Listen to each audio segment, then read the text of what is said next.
ಆಗ್ಬೋದಾ? ಪ್ರತಿನಿತ್ಯದ ಪ್ರಾತ್ಯಕ್ಷಿಕ ಕಾರ್ಯಕ್ರಮದಲ್ಲಿ ಸಮಾಜದ ಅನೇಕ ಗಣ್ಯ ವ್ಯಕ್ತಿಗಳು ವಿವಿಧ ರಂಗಗಳಲ್ಲಿ ಸೇವೆಯನ್ನು ಸಲ್ಲಿಸ್ತಿರ್ತಕ್ಕಂತಹ ಮಹಾನುಭಾವರು ಇಲ್ಲಿ ಬಂದು ಉಪನ್ಯಾಸವನ್ನು ನೀಡಿ ತಮ್ಮ ಅಮೂಲ್ಯ ವಚನಗಳಿಂದ ಸಮಾಜದ ಎಲ್ಲ ವರ್ಗದ ಜನತೆಗೂ ಕೂಡ ಸಂತೋಷವನ್ನು ಉಂಟು ಮಾಡ್ತಾ ಇದ್ದಾರೆ. ಹಾಗೆ ಇವತ್ತು ನಮ್ಮ ಆಹ್ವಾನದ ಮೇರೆಗೆ ಇಲ್ಲಿ ಉಪಸ್ಥಿತರಿರ್ತಕ್ಕಂತಹ ಮಹಾನುಭಾವರು ನಾರಾಯಣ ಅಯ್ಯಂಗಾರ್ ಎಂಬುದಾಗಿ ಮೈಸೂರಿನಲ್ಲಿ ತುಂಬ ಸುಪ್ರಸಿದ್ಧರಾಗಿರ್ತಕ್ಕಂತಹ ವಿದ್ವಾಂಸರು ಪ್ರೊಫೆಸರ್ ಎಸ್ ರಂಗಾಚಾರಿ ಎಂಬುದಾಗಿ. ಇವರ ತಂದೆ ಅವತ್ತಿನ ಕಾಲದಲ್ಲಿ ತುಂಬ ಪ್ರಸಿದ್ಧರಾಗಿರ್ತಕ್ಕಂಥವರು, ರಾಜಮನ್ನಣೆಯನ್ನು ಗಳಿಸಿರ್ತಕ್ಕಂತಹ ವಿದ್ವಾಂಸರು ಅವರು. ಅವರ ಸುಪುತ್ರರಾಗಿ ವಂಶದ ಗೌರವವನ್ನು ಅಷ್ಟೇ ಚೆನ್ನಾಗಿ ಇವತ್ತು ಕಾಪಾಡ್ತಾ ಇರತಕ್ಕಂಥವರು ಡಾಕ್ಟರ್ ನಾರಾಯಣ ಅಯ್ಯಂಗಾರ್ ಅವರು. ಇವರ ಸಾಧನೆ ನಾನು ಅದನ್ನು ಅಲ್ಪ ಅವಧಿಯಲ್ಲಿ ಅದನ್ನು ಹೇಳಿ ಮುಗಿಸ್ಲಿಕ್ಕೆ ಸಾಧ್ಯವೇ ಇಲ್ಲ. ಅದು ನಮ್ಮ ಪ್ರಾಚೀನ ಭಾರತೀಯವಾಗಿರ್ತಕ್ಕಂತಹ ಇತಿಹಾಸ, ಕಲೆ, ಸಾಹಿತ್ಯ ಎಲ್ಲದರ ಬಗ್ಗೆಯೂ ಕೂಡ ಅಪಾರವಾದ ಪರಿಣತಿಯನ್ನು ಸಂಪಾದಿಸಿರ್ತಕ್ಕಂಥವರು. ಇಂಜಿನಿಯರಿಂಗ್ ಪದವೀಧರರು ಬೆಂಗಳೂರಿನ ಪ್ರಸಿದ್ಧವಾಗಿರ್ತಕ್ಕಂತಹ ಸಂಸ್ಥೆ ಟಾಟಾ ಇನ್ಸ್ಟಿಟ್ಯೂಟ್ನಲ್ಲಿ ಸಿವಿಲ್ ಇಂಜಿನಿಯರಿಂಗ್ ವಿಭಾಗದಲ್ಲಿ ಇವರು ಅನೇಕ ವರ್ಷಗಳ ಕಾಲ ಸೇವೆಯನ್ನು ಸಲ್ಲಿಸಿ ಭೂಕಂಪ, ಇಂಜಿನಿಯರಿಂಗ್ ಗಣಿತ, ನಾನ್ ಲೀನಿಯರ್ ಡೈನಾಮಿಕ್ಸ್ ಅನೇಕ ವಿಷಯಗಳು, ಒಂದಲ್ಲ ಎರಡಲ್ಲ, ಅನೇಕ ವಿಷಯಗಳಲ್ಲಿ ಒಳ್ಳೆಯ ಉತ್ತಮವಾಗಿರ್ತಕ್ಕಂತಹ ಪರಿಣತಿಯನ್ನು ಸಂಪಾದಿಸಿರ್ತಕ್ಕಂಥವರು. ಅನೇಕ ದೇಶಗಳಲ್ಲಿ, ಕೇವಲ ಭಾರತ ಮಾತ್ರ ಅಲ್ಲ, ದೇಶ ವಿದೇಶಗಳಲ್ಲೂ ಕೂಡ ಈ ಕಂಪನಶಾಸ್ತ್ರ, ಆ ಕಂಪನಶಾಸ್ತ್ರದಲ್ಲಿ ಮೌಲಿಕವಾಗಿರ್ತಕ್ಕಂಥ ಸಂಶೋಧನೆ, ಅವರ ಉಪನ್ಯಾಸ, ಅದನ್ನು ಜರ್ಮನಿ, ಆಸ್ಟ್ರೇಲಿಯಾ, ಅಮೇರಿಕಾ ಅನೇಕ ದೇಶಗಳಲ್ಲಿ ಅನೇಕ ವಿಜ್ಞಾನಿಗಳ ಮುಂದುಗಡೆಗೆ ತಮ್ಮ ಪ್ರಬಂಧಗಳನ್ನು ಮಂಡನೆ ಮಾಡಿ ಎಲ್ಲರಿಂದಲೂ ಕೂಡ ಗೌರವಕ್ಕೆ ಪಾತ್ರರಾಗಿರ್ತಕ್ಕಂಥವರು. ಈಗ ಶ್ರೀಪಾದ ನಾಯಕ್ಜಿಯವರು ಹೇಳಿದರು, ಭಾರತ ದೇಶ ಇಡೀ ಪ್ರಪಂಚದಲ್ಲಿಯೇ ದೊಡ್ಡ ಗೌರವಾನ್ವಿತ ಸ್ಥಾನವನ್ನು ಗಳಿಸಬೇಕು, ಆ ರೀತಿಯಾಗಿ ರಾಷ್ಟ್ರ ಸೇವೆಯನ್ನು ಸಲ್ಲಿಸಬೇಕು ಎಂಬುದಾಗಿ ಪೂಜ್ಯ ವಿಶ್ವೇಶತೀರ್ಥ ಶ್ರೀಪಾದರು ನಮಗೆ ಆಶೀರ್ವಾದ ಮಾಡಿದ್ರು ಎಂಬುದಾಗಿ ಶ್ರೀಪಾದ ನಾಯಕ್ಜಿಯವರು ಹೇಳಿದರು. ನಮ್ಮ ನಾರಾಯಣ ಅಯ್ಯಂಗಾರವರು ಕೂಡ ಅದೇ ರೀತಿಯಾಗಿ ರಾಷ್ಟ್ರ ಸೇವೆಯಲ್ಲಿ ಇವತ್ತು ನಮ್ಮ ರಾಷ್ಟ್ರ ಆ ಭೂಕಂಪನ ವಿಜ್ಞಾನದಲ್ಲಿ ದೇಶ ವಿಶೇಷದಲ್ಲೂ ಕೂಡ ವಿಜ್ಞಾನಿಗಳು ನಮ್ಮ ಕಡೆಗೆ ನೋಡಬೇಕು, ಆ ರೀತಿಯಾಗಿರ್ತಕ್ಕಂತಹ ಸಾಧನೆಯನ್ನು ನಮ್ಮ ನಾರಾಯಣ ಅಯ್ಯಂಗಾರ್ ಅವರು ಮಾಡಿ ನಮ್ಮ ರಾಷ್ಟ್ರಕ್ಕೆ ಒಂದು ದೊಡ್ಡ ಗೌರವಾನ್ವಿತವಾದ ಸ್ಥಾನವನ್ನು ಕಲ್ಪಿಸಿಕೊಟ್ಟಿದ್ದಾರೆ. ನಾರಾಯಣ ಅಯ್ಯಂಗಾರ್ ಅವರು ಕರ್ನಾಟಕ ಸರ್ಕಾರದ ಅನೇಕ ವಿಶ್ವೇಶ್ವರಯ್ಯ ಮೊದಲಾಗಿರ್ತಕ್ಕಂತಹ ಪ್ರಶಸ್ತಿಗಳು, ಜರ್ಮನಿ ದೇಶದ ಹರಿಬೋಲ್ಡ್ ಫೆಲೋಶಿಪ್, ಈ ರೀತಿಯ ಅನೇಕ ದೇಶಗಳಿಂದ ಫೆಲೋಶಿಪ್ಗಳು ಇವರಿಗೆ ಪ್ರಾಪ್ತವಾಗಿದೆ. Central boarding research institute Rourkela, ಅದರಲ್ಲಿ ನಿರ್ದೇಶಕರಾಗಿ ಅನೇಕ ವರ್ಷಗಳ ಕಾಲ ಸೇವೆಯನ್ನು ಸಲ್ಲಿಸಿದ್ದಾರೆ. ಹಾಗೆ centre for ancient history and culture, ಅದರಲ್ಲೂ ಕೂಡ ನಿರ್ದೇಶಕರಾಗಿ ಸೇವೆಯನ್ನು ಸಲ್ಲಿಸ್ತಾ ಇದ್ದಾರೆ. ಡಿಸಾಸ್ಟರ್ ಮಿಟಿಗೇಷನ್, ಇದರ ಬಗ್ಗೆ ಒಂದು ದೊಡ್ಡ ಸಂಸ್ಥೆಯನ್ನೇ ಹುಟ್ಟುಹಾಕಿ ಅದರ ಬಗ್ಗೆ ನಿರಂತರವಾಗಿ ಸಂಶೋಧನೆಗಳು ನಡಿಬೇಕು ಎಂಬುದಾಗಿ ಅದಕ್ಕೋಸ್ಕರವಾಗಿಯೇ ಇವತ್ತಿಗೂ ಕೂಡ ಪ್ರಯತ್ನವನ್ನು ಪಡ್ತಾ ಇರತಕ್ಕಂಥವರು. ದೇಶ ವಿದೇಶಗಳ ಅನೇಕ ಪತ್ರಿಕೆಗಳಿಗೆ ಸಂಪಾದಕರಾಗಿ ಸೇವೆಯನ್ನು ಇವತ್ತಿಗೂ ಕೂಡ ಸಲ್ಲಿಸ್ತಾ ಇದ್ದಾರೆ. ಇಂತಹ ಅಂತಾರಾಷ್ಟ್ರೀಯ ಮಟ್ಟದಲ್ಲಿ ಪ್ರಸಿದ್ಧರಾಗಿರ್ತಕ್ಕಂತಹ ಒಬ್ಬ ವಿಜ್ಞಾನಿಗಳು ಇವತ್ತು ನಮ್ಮ ಪ್ರಾರ್ಥನೆಯ ಮೇರೆಗೆ ಬಂದಿರತಕ್ಕಂತಹದ್ದು ತುಂಬ ಸಂತೋಷದ ಸಂಗತಿಯಾಗಿದೆ.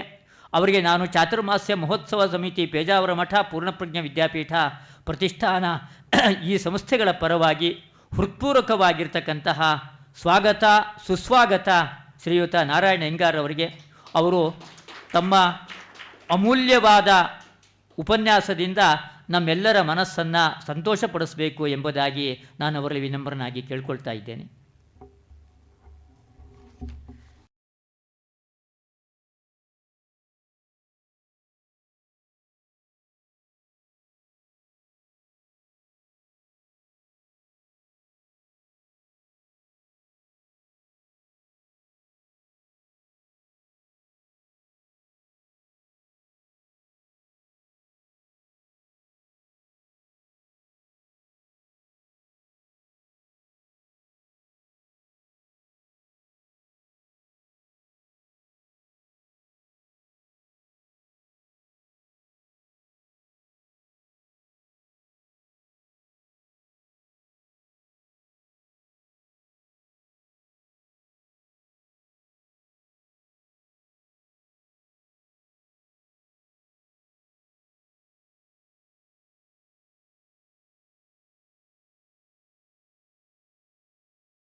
ಇಂದಿನ ಕಾರ್ಯಕ್ರಮಕ್ಕೆ ಇಲ್ಲಿ ಆಗಮಿಸಿರುವ ಎಲ್ಲ ಸಭಾಸದರಿಗೆ ನಮಸ್ಕಾರ. ಸಭಾಧ್ಯಕ್ಷರಾದ ಶ್ರೀ ವಿಶ್ವಪ್ರಸನ್ನ ತೀರ್ಥ ಶ್ರೀಪಾದರವರಿಗೆ ನನ್ನ ನಮಸ್ಕಾರಗಳು. ಇಲ್ಲಿ ಬಂದು ಮಾತಾಡುವುದು, ಒಂದು ಅವಕಾಶ ಸಿಕ್ಕಿರುವುದು, ಈ ವೇದಿಕೆಯಲ್ಲಿ ಮಾತಾಡಲು ನನಗೆ ಬಹಳ ಸಂತೋಷವಾಗಿದೆ. ಇದು ಅದೃಷ್ಟ ಅಂತಲೇ ಭಾವಿಸ್ತೀನಿ.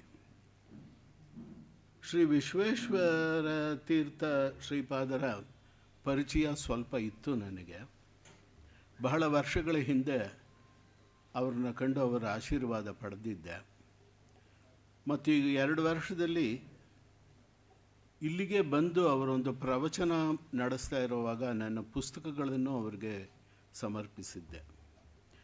ಆದ್ದರಿಂದ ಮತ್ತೆ ಈ ಆಹ್ವಾನ ನನಗೆ ಸಿಕ್ಕಿರೋದು ಸಂತೋಷದ ಸಂಗತಿ.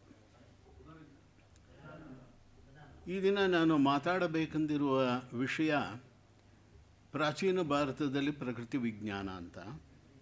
ಇದು ಬಹಳ ದೊಡ್ಡ ವಿಷಯ. ಪ್ರಕೃತಿ ವಿಜ್ಞಾನ ಅಂದರೆ ನ್ಯಾಚುರಲ್ ಸೈನ್ಸಸ್ ಅಂತ ಹೇಳ್ತಾರೆ. ಇದರಲ್ಲಿ ಈಗಿನ ಕಾಲದ ಎಲ್ಲ ವಿಜ್ಞಾನವೂ ಇದರಲ್ಲಿ ಅಡಗುತ್ತೆ. ಆದ್ದರಿಂದ ನಾನು ಸ್ಥೂಲವಾಗಿ 2 ಮಾತುಗಳನ್ನ ಹೇಳಿಬಿಟ್ಟು, ನಾವು ನಮ್ಮ ಪುರಾತನ ಇತಿಹಾಸ ಮತ್ತು ಸಂಸ್ಕೃತಿ ಅಧ್ಯಯನ ಕೇಂದ್ರದಲ್ಲಿ, ಜೈನ್ ವಿಶ್ವವಿದ್ಯಾಲಯದಲ್ಲಿ ಏನೀಗ ಸದ್ಯದಲ್ಲಿ ಮಾಡ್ತಾಯಿದ್ದೀವಿ, ನನ್ನ ಸಹೋದ್ಯೋಗಿಗಳಿಬ್ಬರು ಸುದರ್ಶನ್ ಮತ್ತು ಆನಂದ್ ಕೂಡ ಇಲ್ಲಿ ಬಂದಿದ್ದಾರೆ. ಅದರ ವಿಷಯವಾಗಿ 2 ಮಾತು ಹೇಳ್ತೀನಿ. ಪ್ರಕೃತಿ ವಿಜ್ಞಾನ ಅಂದರೆ ಪೃಥ್ವಿ, ಅಂತರಿಕ್ಷ, ದ್ಯೌ ಇವು 3ಕ್ಕೆ ಸಂಬಂಧಪಟ್ಟ ವಿಷಯಗಳೆಲ್ಲ ಪ್ರಕೃತಿ ವಿಜ್ಞಾನವೇ. ಈ 3 ಪದ ಯಾತಕ್ಕೆ ಉಪಯೋಗಿಸ್ತಾ ಇದ್ದೀನಿ ಅಂದರೆ, ಪೃಥ್ವಿ, ಅಂತರಿಕ್ಷ, ದ್ಯೌ ಅನ್ನೋದು ಒಂದು ವೈದಿಕವಾದ ಪ್ರಕ್ರಿಯೆ. ಬೇಕಾದಷ್ಟು ಕಡೆ ಇವು 3ಕ್ಕೂ ನಮ್ಮ ಇದರಲ್ಲಿ ರೆಫರೆನ್ಸಸ್ ಬಹಳ ಇದೆ. ಇದನ್ನು ಒಂದು ಲಕ್ಷಣ ಹೇಳಬೇಕು ಅಂದರೆ, ಪಂಚಭೂತಗಳು ಪೃಥ್ವಿ, ಅಪ್, ತೇಜಸ್, ವಾಯು, ಆಕಾಶ, ಇವುಗಳು ಕಾಲ ಮತ್ತು ದೇಶಗಳಲ್ಲಿ ಯಾವ ರೀತಿಯಲ್ಲಿ ಪ್ರವರ್ತಿಸಿ, ಪರಿವರ್ತಿಸಿ, ಪ್ರಚೋದಿಸಿ ಮನುಷ್ಯನ ಬುದ್ಧಿಗೆ ಗೋಚರವಾಗುತ್ತದೆ. ಅಂದರೆ ಹೆಚ್ಚು ಕಮ್ಮಿ 5 ಇದನ್ನು ಪಂಚಭೂತಗಳು, ಆಮೇಲೆ ಕಾಲ, ದಿಕ್, ಆತ್ಮ, ಮನ ಅಂತ ನೀವು ತಗೋಬಹುದು, ಅಥವಾ 2 ಸೇರಿಸಿ ಬುದ್ಧಿ ಅಂತ ಹೇಳಬಹುದು. ಅದನ್ನು ಬೇರೆ ದೃಷ್ಟಿಯಿಂದ ನಾನು ಬೇರೆ, ಪ್ರಕೃತಿಯಿಂದ ನಾ ಬೇರೆ ಅಂತ ನೋಡೋ ಏನು ಒಂದು ದೃಷ್ಟಿ ಇದೆ, ಅದರ ತಾತ್ವಿಕ ವಿಶ್ಲೇಷಣೆಯೇ ಪ್ರಕೃತಿ ವಿಜ್ಞಾನ. ಇದು ಹೊಸದಾಗಿರೋದಲ್ಲ, ನಮ್ಮ ಪುಸ್ತಕಗಳಲ್ಲಿ ಬೇರೆಯವರು ಹೇಳೋದು ಇದೇ ಥರ ಇದೆ. ಆದರೆ ಇದರಲ್ಲೊಂದು ಸೂಕ್ಷ್ಮ ಏನಂದರೆ, ಜೀವನ ರಕ್ಷಣೆಗೆ ಪ್ರಾಕೃತಿಕ ಉತ್ಪಾತಗಳ ಜ್ಞಾನ ಬಹಳ ಪ್ರಾಮುಖ್ಯ. ಅದರ ಉತ್ಪಾತಗಳು ಇದೇನು ಅನ್ನೋದನ್ನು ಮುಂದಕ್ಕೆ ಹೇಳ್ತೀನಿ. ನಾನು ಇಲ್ಲಿ ಇವತ್ತು ಹೇಳಬೇಕು ಅಂತಿರೋದು ನಮ್ಮ ದೇಶದ ಇತಿಹಾಸದ ವಿಜ್ಞಾನದ ಇತಿಹಾಸ ಪ್ರಶ್ನೆ ಆದ್ದರಿಂದ ನವೀನ ವಿಜ್ಞಾನದ ಬಗ್ಗೆ ಅಷ್ಟಾಗಿ ನಾನು ಹೇಳೋಕೆ ಹೋಗೋದಿಲ್ಲ. ನಮ್ಮ ಪ್ರಾಚೀನ ವಿಜ್ಞಾನಕ್ಕೂ ಇದಕ್ಕೂ ಇರೋ ಸಂಬಂಧ ಒಂದು ಎಳೆ ತೋರಿಸೋಕ್ಕಾದರೆ ಪ್ರಯತ್ನ ಮಾಡ್ತೀನಿ ಅಷ್ಟು ಮಾಡೋದಕ್ಕೆ. ಈ ಉತ್ಪಾತಿಗಳು ಅಂದರೆ ನಿಮಗೆಲ್ಲ ತಿಳಿದಿರೋದೇ ಭೂಕಂಪಗಳ ವಿಮರ್ಶೆ, ಮಳೆಯಲ್ಲಿ ಆಗೋ ಏರುಪೇರು ಅಂತ ಯಾತಕ್ಕೆ ಹೇಳಬೇಕು ಅಂದರೆ, ಇವಾಗ ನಮ್ಮ ಗ್ರಂಥಗಳಲ್ಲಿ ಮಳೆ ವಿಷಯವಾಗಿ ಹೇಳೋದಾದರೆ ಚಿತ್ತಲ ಅಂತ ಒಂದು ಪದ ಇದೆ. ಚಿತ್ತಲ ಅಂದರೆ ಇವಾಗ ನಾವು ನಮ್ಮ ಇಂಗ್ಲೀಷ್ ಪೇಪರ್ಗಳಲ್ಲಿ ನಾರ್ಮಲ್ ರೈನ್ಫಾಲ್ ಅಂತ ನೋಡ್ತೀವಿ. ನಾರ್ಮಲ್ ರೈನ್ಫಾಲ್ ಅಂತ ಹಾಕಿರ್ತಾರೆ, ಇಲ್ಲ it will be above normal or below normal ಅಂತ ಹಾಕ್ತಾರೆ. ಅದೇ ಏರುಪೇರು, ಅತಿವೃಷ್ಟಿ ಅನಾವೃಷ್ಟಿ. ಅದು ಗೊತ್ತಾಗಬೇಕಾದ್ರೆ ನಾರ್ಮಲ್ ಏನು ಅನ್ನೋದು ಗೊತ್ತಾಗಿರಬೇಕು. ಆವಾಗಲೇ ಅಂದರೆ ಸರಾಸರಿ ಏನೋ ಮಧ್ಯಮ ವೃತ್ತಿ ಏನು ಅನ್ನೋದು ತಿಳಿದಿದ್ದರೆ ಹೆಚ್ಚು ಕಮ್ಮಿ ಏನು ಅನ್ನೋದು ತಿಳ್ಕೋಬಹುದು. ಹಾಗೇನೆ ಸಮುದ್ರದ ಉದ್ರೇಕ, ಗ್ರಹಣ ನಿರ್ಣಯ, ಗ್ರಹಗಣಿತ, ಖಗೋಳ ದರ್ಶನ, ನಕ್ಷತ್ರ ಚಂದ್ರಯೋಗ, ಉಪಸರ್ಗ ಇವೆಲ್ಲನೂ ಪ್ರಕೃತಿ ವಿಜ್ಞಾನಕ್ಕೆ ಸೇರಿದ್ದ ಅಂಶಗಳೇ. ಇವುಗಳೇ ನಮ್ಮ ಗ್ರಂಥಗಳಲ್ಲಿ, ನಮ್ಮ ಪ್ರಾಚೀನ ಗ್ರಂಥಗಳಲ್ಲಿ ಬಹಳವಾಗಿ ನಮಗೆ ಕಂಡು ಬರೋದು. ಇದರಲ್ಲಿ ನಿಮಿತ್ತ ಪ್ರತಿಪಾದನೆ ಬೇರೆ ಇದೆ. ನಿಮಿತ್ತ ಅಂದರೆ ಪ್ರಿಕರ್ಸರ್ಸ್ ಅಂತ ಇವಾಗ ಇಂಗ್ಲೀಷ್ನಲ್ಲಿ ಹೇಳ್ತಾರೆ. ಇವಾಗ ಮಳೆ ಬರೋದಕ್ಕೆ ಏನೋ ಒಂದು ಪ್ರಿಕರ್ಸರ್ ಇದೆ ಅಂತ, ಅಂದರೆ ಹಿಂದೆ ಏನೋ ಒಂದು ಸೂಚನೆ ಅಷ್ಟೇ, ಅದೇ ನಿಮಿತ್ತ. ಹಳೆಯ ಕಾಲದಲ್ಲಿ ಬೇರೆ ನಿಮಿತ್ತಗಳು ಅವರು ಉಪಯೋಗಿಸಿರ್ಬೋದು, ಈಗ ಬೇರೆ ನಿಮಿತ್ತಗಳನ್ನು ಉಪಯೋಗಿಸ್ತಾರೆ, ಆದರೆ ತತ್ವ ಒಂದೇ. ಹಾಗೇನೆ ಶಕುನ ತತ್ವ ಇದು ಬಹಳ ವಿಶೇಷವಾದ್ದು. ಶಕುನ ಅಂದರೆ ಪಕ್ಷಿಗಳಿಂದ ಹಾಗೆ ತಿಳಿದುಕೊಳ್ಳೋದು ಅಂತ. ಅದು ಪರಾಶರ ತಂತ್ರದಲ್ಲಿ ಅದರ ಬಗ್ಗೆ ಸ್ವಲ್ಪ ವಿವರಣೆ ಇದೆ. ಕಾಲಾವಕಾಶ ಇದ್ದರೆ ಅದನ್ನು ಹೇಳ್ತೀನಿ, ಇಲ್ಲದೆ ಹೋದರೆ ಹಾಗೆ ಮುಂದಕ್ಕೆ ಹೋಗಬೇಕಾಗತ್ತೆ. ಇದರಲ್ಲಿ ಅಯನ ಋತು ವಿಭಜನೆ ಯಾತಕ್ಕೆ ಬರುತ್ತೆ? ಸೂರ್ಯನಿಂದಾನೇ ಅಯನ ಉಂಟಾಗೋದು, ಋತುಗಳ ವಿಭಜನೆ ಆಗೋದು. ಇದು ನಮ್ಮ ಗ್ರಂಥಗಳಲ್ಲಿ ಬಹಳಷ್ಟಿದೆ. ಅದರ ಬಗ್ಗೆನೂ ವೈಜ್ಞಾನಿಕವಾಗಿ ನಾವು ಚಿಂತನೆ ಮಾಡಬಹುದು. ಇವುಗಳೆಲ್ಲದರಿಂದ ಭವಿಷ್ಯದ ಊಹೆ ಮಾಡೋಕ್ಕಾಗತ್ತಾ ಅನ್ನೋದು ಒಂದು ದೊಡ್ಡ ಪ್ರಶ್ನೆ. ಅದರಿಂದ ಪ್ರಕೃತಿ ವಿಜ್ಞಾನದಲ್ಲಿ ಇವತ್ತಿಗೂ ಭವಿಷ್ಯದ ಊಹೆ ಮಾಡಬೇಕು. ಇವಾಗ ಕ್ಲೈಮೇಟ್ ಚೇಂಜ್ ಅಂತ ಹೇಳ್ತಾ ಇದ್ದಾರೆ. ಕ್ಲೈಮೇಟ್ ಚೇಂಜ್ ಎಷ್ಟು ವರ್ಷಗಳಲ್ಲಿ ನಮ್ಮ ಕೊಂಕಣದಲ್ಲಾಗಲಿ, ಬೇರೆ ಮದ್ರಾಸ್ ಕಡೆ ಇರೋ ಸಮುದ್ರದಲ್ಲಾಗಲಿ ಏರ್ಪೇರುಗಳಾಗುತ್ತೆ. 2050ಕ್ಕೇನೋ 1 ಮೀಟ್ರ್ ನೀರು ಮೇಲೆ ಬರುತ್ತೆ, ಈ ಥರ ಎಲ್ಲ ಹೇಳ್ತಾರೆ. ಅದೊಂದು ಊಹೆ. ಅದನ್ನು ಹೇಗೆ ಮಾಡೋದು, ಅದರ ಬಗ್ಗೆನೂ ಕೆಲವು ವಿಷಯಗಳಿದೆ. ಆದರೆ ಇದರಲ್ಲಿ ನಾವು ಮುಖ್ಯವಾಗಿ ತಿಳ್ಕೊಬೇಕಾಗಿರೋದು ಏನಂದರೆ, ಪ್ರಕೃತಿ ವಿಕೃತಿ 2 ಪದ ಇದೆ. ಇವೆರಡೂ ಒಂದಕ್ಕೊಂದು ಸೇರಿರೋದು. ಪ್ರಕೃತಿನ ತಿಳ್ಕೊಳ್ಳದೆ ನಾವು ವಿಕೃತಿ ಏನು ಅಂತ ಹೇಳೋಕ್ಕಾಗೋಲ್ಲ. ಅದೇ ಥರ ವಿಕೃತಿ ನನಗೆ ಗೊತ್ತಿದ್ರೇ ಮುಂದಕ್ಕೆ ಅದು ಅದೇ ಪ್ರಕೃತಿ ಆದರೂ ಆಗ್ಬಿಡ್ಬೋದು. ಇವತ್ತು ನಾವು ವಿಕೃತಿ ಏನೋ ಅಂತ ತಿಳ್ಕೊಂಡಿರೋದು, ಅದನ್ನು ಇಂಗ್ಲೀಷಲ್ಲಿ ಹೇಳಿದ್ರೆ that becomes A new normal ಅಂತ ಹೇಳ್ತಾರೆ. ಅಲ್ಲಿಂದ ಮುಂದಕ್ಕೆ ನಾವು ನೋಡಬೇಕಾಗತ್ತೆ. ಇದೆಲ್ಲನೂ ಹೆಚ್ಚು ಕಮ್ಮಿ ನಮ್ಮ ಗ್ರಂಥಗಳಲ್ಲಿರೋ ತತ್ವಗಳಲ್ಲಿ ಏನು ವ್ಯತ್ಯಾಸ ಇಲ್ಲ. ಆದರೆ ಇದು ಮುಖ್ಯವಾಗಿ ಭಾರತೀಯ ದೃಷ್ಟಿಕೋನ ಅಂತಾರೆ. ಏನು ಇದರಲ್ಲಿ ಮಾತಾ ಪೃಥ್ವಿ ದ್ಯೌಃ ಪಿತಾ, ಇದೇ ನಮ್ಮ ತತ್ವವಾಗಿದೆ ಹಳೆ ಕಾಲದಿಂದ. ಅದರಿಂದ ಸಾಂಸ್ಕೃತಿಕವಾಗಿಯೂ ಆಕಾಶ ಭೂಮಿ ಎರಡಕ್ಕೂ ಬಿಡಿಸಲಾಗದ ನಂಟಿದೆ. ಇದನ್ನೇ ಮುಖ್ಯವಾಗಿ ನಮ್ಮ ಹಳೆಯ ಗ್ರಂಥಗಳಲ್ಲಿ ಅವರು ವಿವರಿಸಿರೋದು ಅಥವಾ ಅದರ ಬಗ್ಗೆ ಹೇಳಿರೋದು. ಅದನ್ನು ಅವ್ರು ಹೇಳೋ ವಿಧಾನ ಬೇರೆ, ಅದನ್ನು ಉಪಯೋಗಿಸಿರೋ ಭಾಷೆ ಬೇರೆ, ಅಲ್ಲಿರೋ ಸಂಖ್ಯೆಗಳು ಬೇರೆ, ಅಲ್ಲಿರೋ ಗಣಿತ ಬೇರೆ ಇಂದಿನ ದಿನಕ್ಕಿಂತ. ಆದರೆ ತತ್ವ ಒಂದೇನೆ. ನಾವು ಇದರ ಮೂಲಕ ನಮ್ಮ ವಿಶ್ವವಿದ್ಯಾಲಯದಲ್ಲಿ ಏನು ಮಾಡ್ತಾ ಇದ್ದೀವಿ ಅಂತ ಒಂದು ಸಣ್ಣ ಕಿರುನೋಟ ಹೇಳೋದಕ್ಕೆ ಆಸಕ್ತಿ ಪಡ್ತೀನಿ. ಯಾತಕ್ಕೆಂದರೆ ಈ ವೇದಿಕೆಯಲ್ಲಿ ವಿದ್ವಾಂಸರು ಸಜ್ಜನರು ಸೇರಿರುವಾಗ ನಮ್ಮ ಕೆಲಸ ಕಾರ್ಯಗಳನ್ನು ವಿಮರ್ಶೆ ಮಾಡಬಹುದು ಅವರು ಅನ್ನೋ ಒಂದು ಅಭಿಪ್ರಾಯ ಇಟ್ಕೊಂಡು ಹೇಳ್ತಾ ಇದ್ದೀನಿ. ನಮ್ಮ ಮುಖ್ಯವಾದ ಉದ್ದೇಶ ಅಂದರೆ ಭಾರತೀಯ ಬೌದ್ಧಿಕ ಪರಂಪರೆಯ ವಸ್ತುನಿಷ್ಠ ಚರಿತ್ರೆಯ ಚಿತ್ರಣ ಎಷ್ಟು ದೂರಕ್ಕೆ ಮಾಡಬಹುದು, ಪುರಾತನ ಇತಿಹಾಸವನ್ನು ಪ್ರಮಾಣಪೂರ್ವಕ ವಿಧಾನಗಳಿಂದ ತರ್ಕಬದ್ಧವಾಗಿ ಸ್ಥಿರಪಡಿಸುವುದು ಹೇಗೆ, ಇವೆರಡು ಮುಖ್ಯವಾಗಿ ಅಂತ ಇಟ್ಕೋಬಹುದು ನಾವು ಹೇಳೋದಾದರೆ. ಇದರಲ್ಲಿ ಉದಾಹರಣೆ ಬೇಕಾದಷ್ಟು ಕೊಡಬಹುದು. ಇವಾಗ ನಮಗೆ ಶಿವಾಜಿ ಬಗ್ಗೆ ಚೆನ್ನಾಗೇ ಗೊತ್ತಿದೆ, ಅವನ ಕಾಲದ ಬಗ್ಗೆ ಗೊತ್ತಿದೆ, ಬಟ್ ಇನ್ಯಾವುದೋ ಕೆಲವು ವಿಷಯಗಳು ಗೊತ್ತಿರೋಲ್ಲ. ಹಾಗೆಯೇ ವಿಜಯನಗರ ಸಾಮ್ರಾಜ್ಯ ಗೊತ್ತಿದೆ, ಆ ಚರಿತ್ರೆ ಗೊತ್ತಿದೆ, ಬಾಣ ಕಾದಂಬರಿ ಅದು ಗೊತ್ತಿದೆ, ಅದರ ಜೀವನ ಚರಿತ್ರೆ ಗೊತ್ತೇ, ಅದು ಹೇಳೋದು ಸ್ವಲ್ಪ ಕಷ್ಟ. ಶ್ರೀಹರ್ಷ ಬಗ್ಗೆ ಬೇಕಾದಷ್ಟು ತಿಳಿದಿದೆ. ಯಾಕಂದರೆ ಚೈನಾಯಿಂದ ಬಂದವರು ಅವನ ಬಗ್ಗೆ ಬಹಳ ಬರೆದಿದ್ದಾರೆ, ಅದರಿಂದ ತಿಳ್ಕೊತೀವಿ. ಕಾಳಿದಾಸ ಎಲ್ರಿಗೂ ಬೇಕಾದ ಮನುಷ್ಯ, ನಿಜ, ಎಲ್ಲ ಓದಿ ನಾವೆಲ್ಲ ಮಾಡಿದ್ದೀವಿ. ಆದರೆ ಯಾವ ಕಾಲದಲ್ಲಿದ್ದ, ಎಲ್ಲಿದ್ದ, ಒಂದೊಂದು ಊಹೆಗಳಿದೆ. ಅವನ ಕಾಲದ ಬಗ್ಗೆ ಇನ್ನೂ ಸರಿಯಾದ ಒಂದು ಸ್ಥಿರವಾದ ವಿಷಯ ಇನ್ನೂ ಆಗಿಲ್ಲ. ಇದೇ ಥರ ಕೆಲವ್ರ ಬಗ್ಗೆ ನಮಗೆ ಸಿಗುತ್ತೆ. ಬ್ರಹ್ಮಗುಪ್ತ, ವರಾಹಮಿಹಿರ ಈ ಥರ ಹೇಳ್ತಾ ಹೋಗ್ಬೋದು. ಸೂರ್ಯ ಸಿದ್ಧಾಂತ ಬಹಳ ಪ್ರಸಿದ್ಧವಾದ ಗ್ರಂಥ. ಈಚಿನ ಒಂದು ನವೀನ ಸೂರ್ಯ ಸಿದ್ಧಾಂತ ಒಂದಿದೆ, ಪುರಾತನ ಸೂರ್ಯ ಸಿದ್ಧಾಂತ ಒಂದಿತ್ತು, ಅದರಿಂದ ಬದಲಾವಣೆಗಳಾಗಿದೆ. ಅದರಲ್ಲಿ ಏನೋ ಹೇಳ್ತಾರೆ 25,000 ವರ್ಷ ಮುಂಚೆ ಇತ್ತು ಅಥವಾ 2 ಲಕ್ಷ ವರ್ಷ ಮುಂಚೆ ಇತ್ತು ಅಂತ. ಅದನ್ನು ಒಪ್ಕೊಳ್ಳೋಕ್ಕಾಗುತ್ತೆ. ಈ ಥರದ ಪ್ರಶ್ನೆಗಳು ಬೇಕಾದಷ್ಟು ಬರುತ್ತೆ.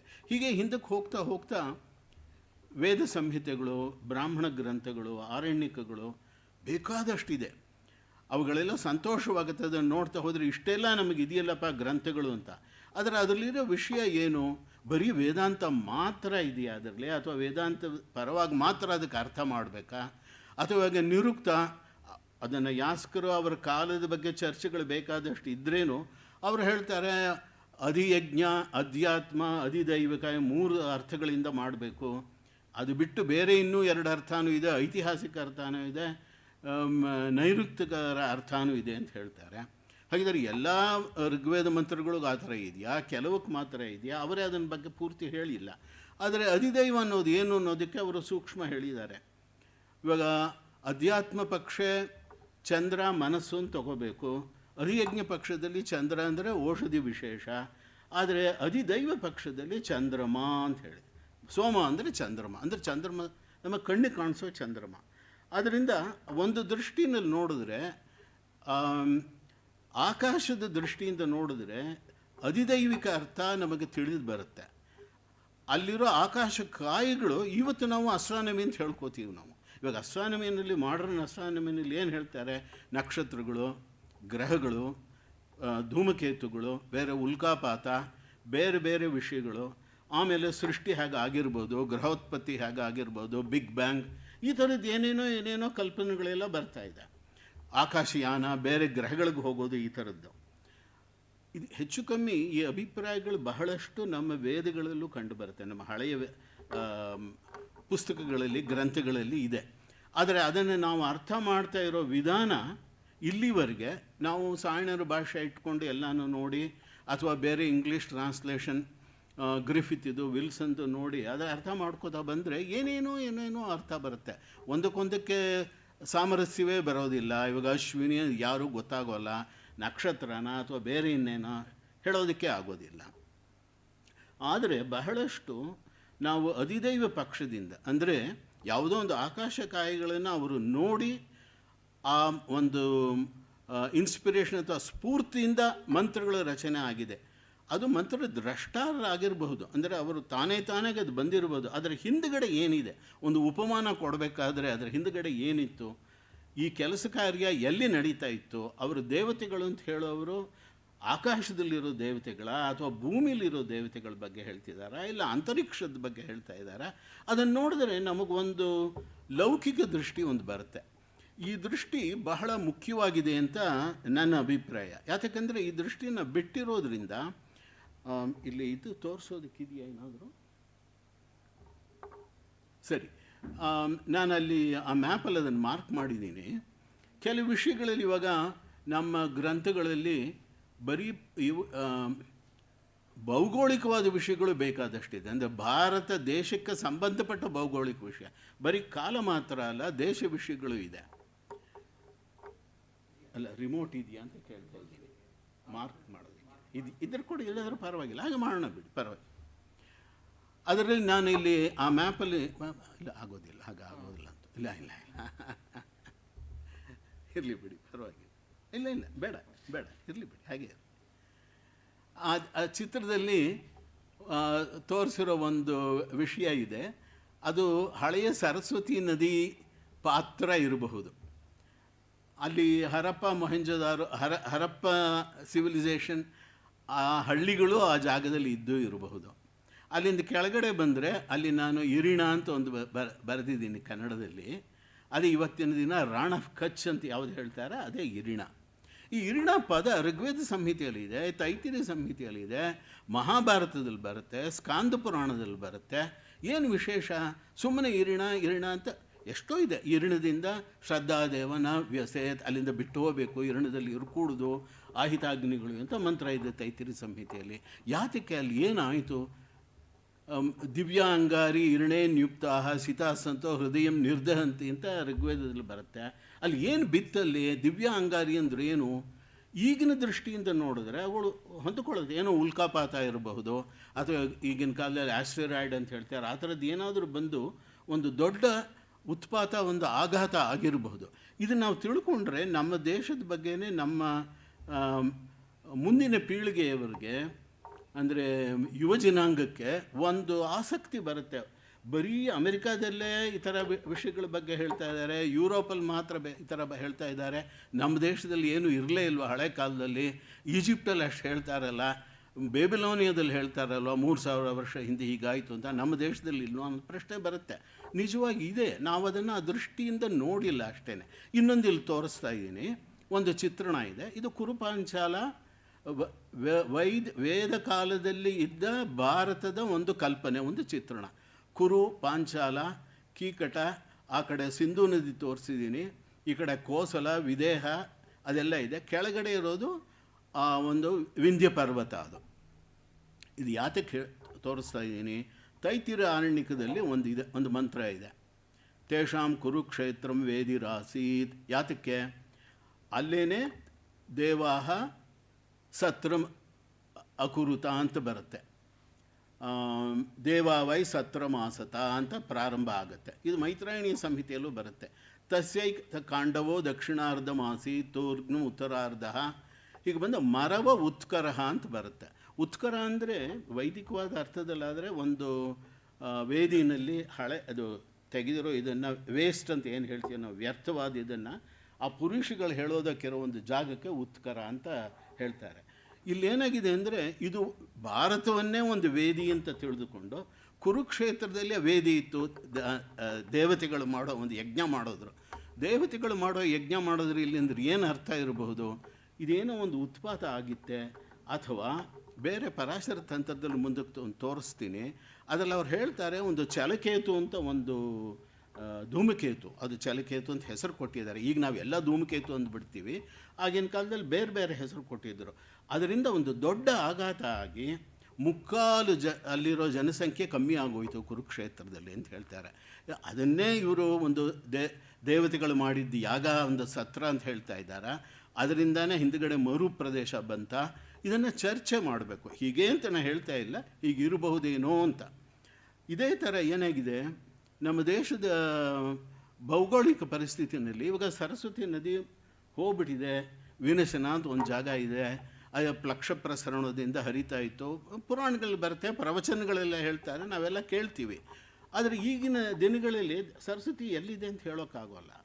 ಆದರೆ ಈಗಿನ ನವೀನ ವಿಜ್ಞಾನದ ಪ್ರಕಾರ ಆರಾವಳಿ ಬೆಟ್ಟ ಅಂತ ನಾವೇನು ಹೇಳ್ತಾ ಇದ್ದೀವಿ, ಅದು ಒಂದು ಕಾಲದಲ್ಲಿ ಡೆಲ್ಲಿ ಕಡೆಗೆ ಹೋಗ್ತಾ ಇರೋವಾಗ, ಡೆಲ್ಲಿ ನಿಮಗೆ ತಿಳಿದಿರಬಹುದು, ಅಲ್ಲಿ ರಿಡ್ಜ್ ಅಂತ ಒಂದು ಜಾಗ ಇದೆ. ಅಲ್ಲಿ ಆ ರಿಡ್ಜ್ ಅನ್ನೋದು ಕೆಳಕ್ಕೆ ಹೋಯಿತು ಅಂತ. ಅಂದರೆ ಆರಾವಳಿ ಬೆಟ್ಟ ಅನ್ನೋದು ಇಲ್ಲಿದ್ರೆ ಗೊತ್ತಾಗಿರೋದು. ಯಾಕಂದರೆ ಈ ಕಡೆ ಕೆಲವು ನದಿಗಳು ಹರಿತಾ ಇದೆ, ಸಿಂಧು ಅವೆಲ್ಲನೂ ಪಶ್ಚಿಮಕ್ಕೆ, ಈ ಕಡೆ ಗಂಗೆ ಯಮುನೆ ಅನ್ನೋದೆಲ್ಲ ಈ ಥರ ತಿರುಗಿ ಪೂರ್ವಕ್ಕೆ ಹರಿತಾ ಇದೆ. ಯಾವುದೋ ಒಂದು ಕಾಲದಲ್ಲಿ ಎರಡು ಒಂದೇ ಆ ಲೈನಲ್ಲಿ ಇದ್ದಿರ್ಬೋದು. ಮರು ಅಂತ ಒಂದು ಬಣ್ಣ ತೋರಿಸಿದೀವಲ್ವಾ, ಅಲ್ಲಿ ಇದ್ದಿರಬಹುದು.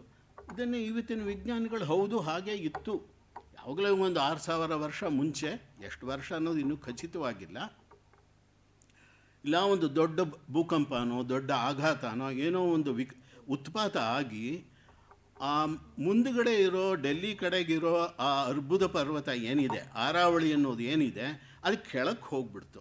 ಆದ್ದರಿಂದ ಇವೆರಡು ನದಿಗಳು ವಿಂಗಡಣೆ ಆಗಬೇಕಾಗಿ ಬಂದುಬಿಡ್ತಂತ. ಅಲ್ಲೊಂದು ಕಣಿವೆ ಬಂದು ಎರಡು ಬೇರೆ ಬೇರೆ ವಿಂಗಡಣೆ ಆಯಿತು ಅಂತ ಹೇಳ್ತಾರೆ. ಅದರಿಂದನೇ ಸರಸ್ವತಿ ನದಿನೂ ಒಣಗೋಯ್ತು ಅಂತ. ಯಾಕಂದರೆ ಸರಸ್ವತಿಲಿರೋ ನೀರು ಅರ್ಧ ಈ ಕಡೆ ಹೋಗಬೇಕಾಯ್ತು ಯಮುನೆ ಕಡೆಗೆ, ಇನ್ನು ಅರ್ಧ ಆ ಕಡೆ ಸಿಂಧು ಆ ಕಡೆ ಹೋಗಬೇಕಾಯ್ತು. ಮಹಾಭಾರತದಲ್ಲಿ ಒಂದು ಬರುತ್ತೆ, ಉತತ್ಯ ಉಪಾಖ್ಯಾನದಲ್ಲಿ, ಇಲ್ಲಿ ಇರಿಣ ಆಗಿಬಿಟ್ಟಿದೆ, ನೀವು ಸರಸ್ವತಿ ನೀನು ಇದ್ರ ಕಡೆ ಬಂದುಬಿಡು, ಪಶ್ಚಿಮಕ್ಕೆ ಬಂದುಬಿಡು, ನೀನು ಇಲ್ಲಿ ಇರಬೇಡ, ಇದು ಪಾಪದ ದೇಶ, ಇದು ಇಲ್ಲಿ ಇರಬೇಡ ಅನ್ನೋ ಒಂದು ಕಥೆ ಇದೆ, ಒಂದು ಆಖ್ಯಾನ, ಒಂದು ಉಪಾಖ್ಯಾನ ಇದೆ. ಇದು ಯಾತಕ್ಕೆ ಹೇಳ್ತಿದ್ದೀನಿ ಅಂದರೆ, ಋಗ್ವೇದದಲ್ಲಿ ಇಂದ್ರ ಈ ಬೆಟ್ಟನ ತುಳಿದ ಅಂತಿದೆ. ಮಹಾಂತಂ ಚಿದರ್ಬುದಂ ನಿಕ್ರಮೀಹಿ ಪದ ಯೋ ಅರ್ಬುದಂ ಅವ ನೀಚ ಬಬಾದೆ ತಮೀಂದ್ರಂ ಸೋಮಸ್ಯ ಇತ್ಯಾದಿ ಇತ್ಯಾದಿ ಬರುತ್ತೆ. ಇದಕ್ಕೆ ನೀವು ಸಾಯಂಡ್ರ ವ್ಯಾಖ್ಯಾನ ನೋಡಿದ್ರೆ ಅವರು ಅರ್ಬುದ ಅಂತ ಒಬ್ಬ ರಾಕ್ಷಸ ಅಥವಾ ಅರ್ಬುದ ಅನ್ನೋ ಒಂದು ಹಾವು, ಅದನ್ನೇ ಅದರ ಮೇಲೆ ತಲೆ ತೊಳೆದಿದ್ದು, ಅದು ಇಂದ್ರನ ಹೊಂದಿದ್ದು ಒಂದು ಬರುತ್ತೆ. ಆದರೆ ಇಂದ್ರ ಯಾರು? ಆಗಿನ ಕಾಲದಲ್ಲಿ ಹೆಚ್ಚು ಕಮ್ಮಿ ಇಂದ್ರ ಇವತ್ತು ನಾವೇನು ಪರಮಾತ್ಮ ಅಂತ ಹೇಳ್ತೀವಿ ಅಥವಾ ಒಂದು ಮಹತ್ತಾದ ಒಂದು ಶಕ್ತಿ ಅಂತ ಹೇಳ್ತೀವಿ, ಅದೇ ದೃಷ್ಟಿಯಲ್ಲಿದೆ. ಇಂದ್ರನಿಗೊಂದು ರೂಪ ಕೊಟ್ಟಿರ್ಬೋದು, ಇಲ್ಲ ಅಂತಲ್ಲ. ಅದನ್ನು ವಿವರಣೆ ಮಾಡೋದಕ್ಕೆ ವಜ್ರಾಯುಧ ಅದು ಇದು ಬೇಕಾದಷ್ಟೆಲ್ಲನೂ ಇದೆ. ಆ ಕಲ್ಪನೆಗಳು ಒಂದು ಕಡೆ ಇರಲಿ, ಈ ದೃಷ್ಟಿಯಿಂದ ನೋಡಿದ್ರೆ ನಮಗೊಂದು ವಿಶೇಷವಾದ ಇದು ಸಿಗುತ್ತೆ. ಋಗ್ವೇದದಲ್ಲಿ ಅವರು ನೀ ಈ ಬೆಟ್ಟನ ಕೆಳಗೆ ತುಳಿದಿದ್ದೀಯ ಅಂತ ಯಾಕೆ ಹೇಳ್ತಾರೆ? ಈ ಅರ್ಬುದ ಅನ್ನೋದು ಹೊಸ ಪದ ಏನಲ್ಲ. ಅವರು ವೇದದಲ್ಲಿ ಆ ಥರ ಅರ್ಬುದ ಅಂದರೆ ಅಂಬುಂ ದದಾತಿ ಇತಿ ಅಂಬುದ ಅಂತ ಹೇಳಿಬಿಟ್ಟು ಅದರಿಂದ ಛಾಂದಸ್ವಾದರಿಂದ ಅರ್ಬುದ ಅಂತ ಹೇಳಿದ್ದಾರೆ. ಈ ಥರದ್ದು ಏನೇನೋ ಕಲ್ಪನೆಗಳಿದೆ. ಇಂಗ್ಲೀಷಲ್ಲೂ ಅದೇ ಥರ ಬರೆದುಬಿಟ್ಟಿದ್ದಾರೆ. ಅರ್ಬುದ ಅಂದರೆ ಇಸ್ ಎ ಡ್ರೇಗನ್, ಇದೆ ಡೆಮನ್ ಅಂತ. ಅರ್ಬುದ ಪರ್ವತ, ಅದು ಪರ್ವತ ಕೆಳಕ್ಕೆ ಹೋಗಿದೆ, ಅದರಿಂದ ಹೀಗಾಗಿದೆ ಅಂತ ಒಪ್ಕೊಂಡ್ರೆ ಏನು ತಪ್ಪು? ಇದು ಒಪ್ಕೊಳ್ಳೋದು ಅಂದರೆ ನಾನು ಹೇಳ್ತಿದ್ದೀನಿ ಒಪ್ಕೊಳ್ಳಿ ಅನ್ನೋ ಪ್ರಶ್ನೆ ಇಲ್ಲ. ಇದನ್ನು ನಾವು ತರ್ಕಬದ್ಧವಾಗಿ ಪ್ರಮಾಣಪೂರ್ವಕವಾಗಿ ವಿವೇಚನೆ ಮಾಡಿ ಈ ಅರ್ಥ ಬರಬಹುದಾ ಈ ಮಂತ್ರಗಳಿಗೆ, ಇದರಿಂದ ಈ ಥರ ಆಗಿದೆಯಾ ಮುಂದಕ್ಕೆ ಅಂತ ನೋಡಿದ್ರೆ, ಇದು ಒಂದು ನಮ್ಮ ಲೌಕಿಕ ದೃಷ್ಟಿಯಿಂದ ನೋಡೋ ಒಂದು ವಿಶ್ಲೇಷಣೆ. ಈ ಲೌಕಿಕ ದೃಷ್ಟಿಯಿಂದ ನೋಡೋ ವಿಶ್ಲೇಷಣೆಯಿಂದ ನಮ್ಮ ಗ್ರಂಥಗಳು, ನಮ್ಮ ಸಂಸ್ಕೃತಿ, ನಮ್ಮ ಬೌದ್ಧಿಕ ವಿಜ್ಞಾನ ಅದು ಉಳ್ಕೊಳ್ಳುತ್ತೆ, ಅದು ನಿಂತ್ಕೊಳ್ಳುತ್ತೆ ಅಂತ ನನ್ನ ಅಭಿಪ್ರಾಯ. ಅದನ್ನೇ ನಾವು ನಮ್ಮ ಸಂಸ್ಥೆಯಲ್ಲಿ ಬಹಳಷ್ಟು ಮಾಡ್ತಾ ಇರೋದು. ಈ ಸಂಶೋಧನೆ ಮಾಡೋದಕ್ಕೆ ವಿಧಾನ ಏನು? ಇದೆಲ್ಲ ಪ್ರಮಾಣ ಆಧಾರಿತವಾಗೇ ಇರಬೇಕು. ಇಲ್ಲ ಅವಶೇಷಗಳು ನೋಡ್ಬೋದು. ಇವಾಗ ಹೇಳಿದ್ದು ಒಂದು ಅವಶೇಷ, ಆ ಜಾಗದಲ್ಲಿ ಏನೇನು ಅವಶೇಷಗಳು ಸಿಕ್ಕಿದೆ. ಇವಾಗ ಹರಪ್ಪ, ಮೊಹಂಜದಾರೋ, ಧೋಲವೀರ ಇವೆಲ್ಲ ಅವಶೇಷಗಳೇ. ಈ ಅವಶೇಷಗಳು ನಾವು ಹೋಗಿ ನೋಡ್ಬೋದು. ಅದರಿಂದ ಅದು ಇದ್ದೇ ಇದೆ ಅನ್ನೋದು ಪ್ರಮಾಣಪೂರಿತವಾಗಿದೆ. ಅಂದರೆ ಖನನ ವಿಜ್ಞಾನ, ಇವು ಪುರಾತತ್ವ ಎಷ್ಟು ಮುಖ್ಯ. ಇವಾಗ ಅಯೋಧ್ಯೆ ಇದರ ವಿಷಯದಲ್ಲೇ ನೀವೆಲ್ಲ ಎಲ್ರಿಗೂ ತಿಳಿದಿರೋ ವಿಷಯ. ಅಲ್ಲಿ ಖನನ ಮಾಡಿದ್ರಿಂದಾನೇ ಕೆಳಗಡೆ ಏನಿತ್ತು ಅಂತ ತಿಳಿದು ಬಂದಿರೋದು. ನಮ್ಮ ಚರಿತ್ರೆಗೆ, ಸಂಸ್ಕೃತಿಗೆ ಬಹಳ ಮುಖ್ಯ. ಸಂಸ್ಕೃತಿ ಅಂತ ಬರೀ ಯಾವುದೋ ಕೆಲವು ಆಚಾರಗಳು ಮಾತ್ರ ನಾವು ಇಟ್ಕೊಳ್ಳೋಕ್ಕಾಗೋಲ್ಲ. ನಮಗೆ ತಿಳಿದು ಬರೋ ವಿಷಯಗಳನ್ನೂ ನಾವು ತಿಳ್ಕೊಬೇಕಾಗುತ್ತೆ. ಇದೇ ಥರ ಶಿಲಾಲೇಖ ಬೇಕಾದಷ್ಟಿದೆ, ಶಾಸನಗಳು, ಇವಾಗ ಪ್ರಕಟವಾಗಿರೋ ಪುಸ್ತಕಗಳಂತೂ ರಾಶಿಯಾಗಿದೆ. ತಾಳೆಗರಿ ಗ್ರಂಥಗಳ ರಾಶಿ ಅಂತ ಹೇಳೋದಕ್ಕೆ ಆಗೋದಿಲ್ಲ, ನಿಮಗೆಲ್ಲ ತಿಳಿದಿರೋ ವಿಷಯನೇ. ಸುಮಾರು ಒಂದು 5 ಲಕ್ಷದಿಂದ 10 ಲಕ್ಷದವರೆಗೆ ಇನ್ನೂ ತಾಳೆಗರಿ ಗ್ರಂಥಗಳು ಹಾಗೆ ಉಳ್ಕೊಂಡಿದೆ ನಮ್ಮ ದೇಶದಲ್ಲಿ. ಅದರಲ್ಲಿ ಏನಿದೆ ಅಂತಲೇ ಗೊತ್ತಿಲ್ಲ ಅಂತ ಹೇಳ್ತಾರೆ. ಈ ವಿಷಯದಲ್ಲಿ ನಾವು ಸ್ವಲ್ಪ ಒಂದು ಪ್ರಯತ್ನ ಮಾಡಿದ್ದೀವಿ, ಅದನ್ನು ಆಮೇಲೆ ಹೇಳ್ತೀನಿ. ಪ್ರಕಟಿತ ಪುಸ್ತಕ ರಾಶಿಗಳು ವಿಪರೀತ ಇದೆ. ವೇದ ಗ್ರಂಥಗಳು, ಆಮೇಲೆ ಬಂದಿರೋ ಗ್ರಂಥಗಳೆಲ್ಲ. ನಾವು ಮಾಡ್ತಾ ಇರೋ ಕೆಲಸ ಹೆಚ್ಚು ಕಮ್ಮಿ ಈ ಪುಸ್ತಕಗಳು ಮತ್ತು ಈ ತಾಳೆಗರಿ ಗ್ರಂಥಗಳ ವಿಷಯವಾಗಿ ನಾವು ಮಾಡ್ತಾ ಇರೋದು. ಇದನ್ನು ವಿಧಾನ ಏನು? ಮುಂಚೆ ವಿಷಯ ಸಂಗ್ರಹಣ ಮಾಡಬೇಕು, ಡೇಟಾ ಕಲೆಕ್ಷನ್, ಇಂಗ್ಲೀಷಲ್ಲಿ ಹೇಳೋದಾದರೆ ಮಾಡರ್ನ್ ಡೇಟಾ ಕಲೆಕ್ಷನ್. ಆಮೇಲೆ ಸಾಧರ್ಮ ವೈಧರ್ಮ್ಯ ವಿಶ್ಲೇಷಣೆ. ಸಾಧರ್ಮ ವೈಧರ್ಮ್ಯ ವಿಶ್ಲೇಷಣೆ ಇದು ಎಲ್ಲ ಸಾಂಖ್ಯ ಅದರಲ್ಲೂ ಕೂಡ ಇದೇ ಥರ ಹೇಳ್ತಾರೆ. ಅದರಿಂದ ಒಂದು ಪದಾರ್ಥ ಜ್ಞಾನ ಬರುತ್ತೆ, ನಿಶ್ರೇಯಸ್ ಆಗುತ್ತೆ ಅಂತ. ಏನು ವಿಶೇಷವಾದ್ದೇನಿಲ್ಲ. ಯಾವುದು ಹೊಂದಿಕೊಳ್ಳುತ್ತೆ, ಯಾವುದಕ್ಕೆ ಹೊಂದ್ಕೊಳ್ಳೋಲ್ಲ. ಈ ಗ್ರಂಥದಲ್ಲಿ ಹೇಳಿರೋದು ಒಂದು ವಾಕ್ಯ ಇದೆ, ಅದು ಇನ್ನೊಂದು ಗ್ರಂಥದಲ್ಲಿ ಅದೇ ಬಗ್ಗೆ ಹೇಳಿದ್ದಾರೆ. ಅವೆರಡು ಹೊಂದ್ಕೊಳ್ಳುತ್ತಾ ಇಲ್ವಾ? ಮತ್ತು ಮುಖ್ಯವಾದಂದರೆ ಸಂಖ್ಯೆಗಳು. ಈ ಸಂಖ್ಯೆಗಳಿಗೆ ಏನು ವಿಶೇಷ, ಏನು ಅರ್ಥ ಇರಬಹುದು? ಅದನ್ನು ಆಲಂಕಾರಿಕವಾಗಿ ಅದೇನೋ ಉಪಯೋಗಿಸ್ತಿರ್ತಾರೆ. ಬಟ್ ಆಲಂಕಾರಿಕವಾಗಿದ್ದರೆ ಅಲ್ಲಿ ಸಂಖ್ಯೆ ಯಾತಕ್ಕೆ ಬರಬೇಕು? ಇವಾಗ ಉದಾಹರಣೆಗೆ ಋಗ್ವೇದದಲ್ಲಿ ಮರುತುಗಳ ಸಂಖ್ಯೆ ಇದೆ. ಕೆಲವು ಕಡೆ ಸಪ್ತ 49 ಅಂತಿದೆ, ಕೆಲವು ಕಡೆ 108 ಅಂತಿದೆ, ಕೆಲವು ಕಡೆ 7 ಅಂತಿದೆ. ಅವುಗಳ ವಿಶೇಷವಾದ ಲಕ್ಷಣ ಎಲ್ಲ ಇದೆ ಮರುತುಗಳಿಗೆ. ಒಂದು ಮಾತ್ರ ಇಲ್ಲಿ ನಾನು ತೋರಿಸ್ತಾ ಇದ್ದೀನಿ, ಯಾಕಂದರೆ ಇದ್ರ ಬಗ್ಗೆ ನಾವು ಸ್ವಲ್ಪ ಕೆಲಸ ಮಾಡಿರೋದ್ರಿಂದ. ವಿಶ್ವೇದೇವ ಅಂತ ಒಂದು ಗಣ ಇದೆ ಅಂತ ಹೇಳ್ತಾರೆ. ಆ ವಿಶ್ವೇದೇವ ಗಣಗಳಲ್ಲಿ ಎಷ್ಟು ಜನ ಇದ್ದಾರೆ, ಎಷ್ಟು ದೇವತೆಗಳು? 3339 ದೇವತೆಗಳಿದೆ ಅಂತ ಹೇಳ್ತಾರೆ. ಅದಕ್ಕೆ ಮಂತ್ರನೇ ಇದೆ, ತ್ರೀಣಿಶತ ತ್ರಿಸಹಸ್ರಾಣಿ ಅಂತ. ಆದರೆ ಯಾತಕ್ಕೆ, ಹೇಗೆ ಬಂದರು ಈ ದೇವತೆಗಳು? ಈ ದೇವತೆಗಳ ಕಾರ್ಯ ಏನು? 3ನೇ ಮಂಡಲದಲ್ಲೂ ಬರುತ್ತೆ, 10ನೇ ಮಂಡಲದಲ್ಲೂ ಬರುತ್ತೆ. ಇದನ್ನು ನೋಡಿದ್ರೆ ನಮಗೆ ಸರಿಯಾದ ಉತ್ತರ ಅಲ್ಲಿ ಏನೋ ಸ್ಫುರಣೆ ಆಗುತ್ತೆ ಆ ಮಂತ್ರಗಳ ಅದರ ಅರ್ಥ ನೋಡಿದ್ರೆ. ಯಾಕಂದರೆ ಇದರಲ್ಲಿರೋ ಕೆಲವು ಮಂತ್ರಗಳನ್ನು ದರ್ಶಪೂರ್ಣ ಮಾಸದಲ್ಲಿ ಉಪಯೋಗಿಸ್ಬೇಕು ಅಂತ ಹೇಳ್ತಾರೆ. ದಶಪೂರ್ಣಮಾಸ ಅಂದರೆ ಚಂದ್ರ ಸೂರ್ಯ ಇವ್ರಿಗೆ ಸಂಬಂಧಪಟ್ಟಿದ್ದು. ಆದ್ದರಿಂದ ಏನೋ ಒಂದು ಅಸ್ಟ್ರಲ್ ಅರ್ಥ ಇರಬೇಕು ಅನ್ನೋ ಅಷ್ಟು ಗೊತ್ತಾಗುತ್ತೆ, ಆದರೆ ಏನು ಅಂತ ಗೊತ್ತಾಗೋಲ್ಲ. ಯಾಕಂದರೆ ಆ ಸಂಖ್ಯೆ ಯಾತಕ್ಕೆ ಬಂತು, ಅಗ್ನಿಗೆ ಬಂದು ಇದನ್ನು ಮಾಡ್ತಾರೆ ಗೌರವಿಸ್ತಾರೆ ಅನ್ನೋ ಅರ್ಥ ಇದೆ ಅಷ್ಟೇ ಅಲ್ಲಿರೋದು, ಅಥವಾ ವ್ಯಾಖ್ಯಾನಗಳಿರೋ ಅರ್ಥ ಅಷ್ಟೇ. ಆದರೆ ಇದು ಬರೀ ಋಗ್ವೇದ ಮಾತ್ರ ಅಲ್ಲ, ಯಜುರ್ವೇದದಲ್ಲಿದೆ, ತೈತಿರಿ ಬ್ರಾಹ್ಮಣದಲ್ಲಿದೆ, ಬೇರೆ ಕಡೆಯೂ ಇದೆ. ಇದಕ್ಕೆ ಭಟ್ಟಭಾಸ್ಕರ್ ಭಾಷೆ ನೋಡಿದ್ರೆ ಅವರು ಒಂದು ಥರ ಹೇಳ್ತಾರೆ, ಸಾಯಂಡ್ರು ಬೇರೆ ಥರ ಹೇಳ್ತಾರೆ. ಸಾಯಂಡ್ರು 33 ದೇವತೆಗಳು, ಅದಕ್ಕೆ ಮೇಲಿರೋರೆಲ್ಲ ಸುಮ್ಮನೆ ಎಕ್ಸ್ಟ್ರಾ, ಅವರು ಸುಮ್ಮನೆ ಇರೋರು, ಅವರೆಲ್ಲ ಒಂದು ಸೂಪರ್ ನ್ಯೂಮರರಿ ಅಂತ ಹೇಳ್ತಾರೆ ಇಂಗ್ಲೀಷಲ್ಲಿ, ಆ ಥರ ದೇವತೆಗಳು ಅಂತ ಹೇಳಿಬಿಟ್ಬಿಟ್ಟಿದ್ದಾರೆ. ಆದರೆ ನಮ್ಮ ಬ್ರಹ್ಮಾಂಡ ಪುರಾಣದಲ್ಲಿ ಇದಕ್ಕೆ ಉತ್ತರ ಸಿಗುತ್ತೆ. ಆಶ್ಚರ್ಯಕರವಾಗಿದೆ ಅದು. ಅದರಿಂದನೇ ನಾವು ಪುಸ್ತಕಗಳನ್ನ ನೋಡಿದ್ರೆ ಒಂದು ತೋಲನೆ ಮಾಡಬೇಕು, ಸಾಧರ್ಮ್ಯ ವೈಧರ್ಮ್ಯ ನೋಡಬೇಕು ಅಂತ. ಬ್ರಹ್ಮಾಂಡ ಪುರಾಣದಲ್ಲಿ ಏನಿದೆ, ಅಲ್ಲಿ ಪ್ರಾರಂಭದಲ್ಲೇ ಸೂರ್ಯ ಚಂದ್ರ ಗ್ರಹ ಇವುಗಳೆಲ್ಲನೂ ಒಂದು ಲೌಕಿಕ ದೃಷ್ಟಿಯಿಂದ ಇರೋದು. ಅಂದರೆ ವೇದ ಕಾಲದಲ್ಲಿರೋ ಥರ ದೃಷ್ಟಿಯಲ್ಲ, ಸ್ವಲ್ಪ ಬೇರೆ ಥರ ನಮಗೂ ಅರ್ಥ ಆಗೋ ಥರ ದೃಷ್ಟಿ ಇದೆ. ಅಲ್ಲಿ ತ್ರಯಶ್ಚ ತ್ರಿಂಶತಶ್ಚೈವ ತ್ರಯಸ್ತ್ರಿಂಶತ್ ತಥೈವ ಚ ತ್ರಯಶ್ಚ ತ್ರಿಸಹಸ್ರಾಶ್ಚ ದೇವಾಹ ಸೋಮಂ ಪಿಬಂತಿ ವೈ ಅಂತಿದೆ. ಅಂದರೆ ಸೋಮಪಾನ ಮಾಡೋ ದೇವತೆಗಳು ಬರ್ತಾರೆ. ಯಾರವರು ಅಂದರೆ 3339. ಆ ನಂಬರ್ ಭಾಳ ಚೆನ್ನಾಗಿ ಕೊಟ್ಟಿದ್ದಾರೆ. ಇದನ್ನು ಇವಾಗ ಇಲ್ಲೆಲ್ಲೋ ಕೊಟ್ಟಿರ್ಬೇಕು. 3003 333 ಈ ದೇವತೆಗಳು ಬರ್ತಾರೆ. ಪ್ಯಾಲಿಮೋನಿ ಅಂತ ಹೇಳ್ತಾರೆ ಅದನ್ನು. ಅಂದರೆ ಒಂದೇ ಥರ ಆಗುತ್ತೆ ನಂಬರ್ ಹಿಂದೆ ಮುಂದೆ ನೋಡಿದ್ರೆ, ಆ ಥರ ಒಟ್ಟು ಈ ಥರ ಬರ್ತಾರೆ. ಯಾತಕ್ಕೆ ಬರ್ತಾರೆ ಅವರು? ಸೋಮಪಾನ ಮಾಡೋದಕ್ಕೆ. ಸೋಮಪಾನ ಮಾಡೋದಕ್ಕೆ ಎಲ್ಲಿ ಬರ್ತಾರೆ? ಚಂದ್ರನಿಗೆ ಬರ್ತಾರೆ ಅವರು. ಯಾವಾಗ ಬರ್ತಾರೆ ಅದೆಲ್ಲೂ ವಿವರಣೆ ಇದೆ. ಕೃಷ್ಣ ಪಕ್ಷದಲ್ಲಿ ಬರ್ತಾರೆ, ಶುಕ್ಲ ಪಕ್ಷದಲ್ಲಿ ಅವರು ಬರೋದಿಲ್ಲ. ಯಾಕಂದರೆ ಶುಕ್ಲ ಪಕ್ಷದಲ್ಲಿ ಚಂದ್ರ ವೃದ್ಧಿ ಆಗ್ತಾ ಇರುತ್ತೆ, ಅದರಿಂದ ಬರೋದಿಲ್ಲ. ಅಂದರೆ ಇಲ್ಲಿ ಸಾಮ್ಯ ಏನಂದರೆ, ಸೋಮಪಾನ ಅನ್ನೋದು ಚಂದ್ರನ ಕಲೆಗಳ ಕ್ಷಯಕ್ಕೆ ಸೋಮಪಾನ ಅಂತ ಹೇಳ್ತಾರೆ. ಕಮ್ಮಿ ಆಗ್ತಾ ಇದೆ, ಅದು ಎಲ್ಲೋ ಹೋಗಿರಬೇಕು. ಇದು ಒಂದು ಥರ ಒಂದು ಸಾಮ್ಯ. ಇಲ್ಲಿ ಒಂದು ನೀವು ಕಮ್ಮಿ ಆಗಿದ್ರೇನು ಇನ್ನೆಲ್ಲೋ ಅದು ಅಧಿಕವಾಗಿರ್ಬೇಕು. ಎಲ್ಲ ಅಧಿಕವಾಗಿರುತ್ತೆ. ದೇವತೆಗಳು ಅದನ್ನು ತೊಗೊಂಡಿದ್ದಾರೆ, ಒಂದು ಅರ್ಥದಲ್ಲಿ ಕೊಟ್ಟಿದ್ದಾರೆ. ಅದು ಹೇಗಾದರೂ ಇರಲಿ.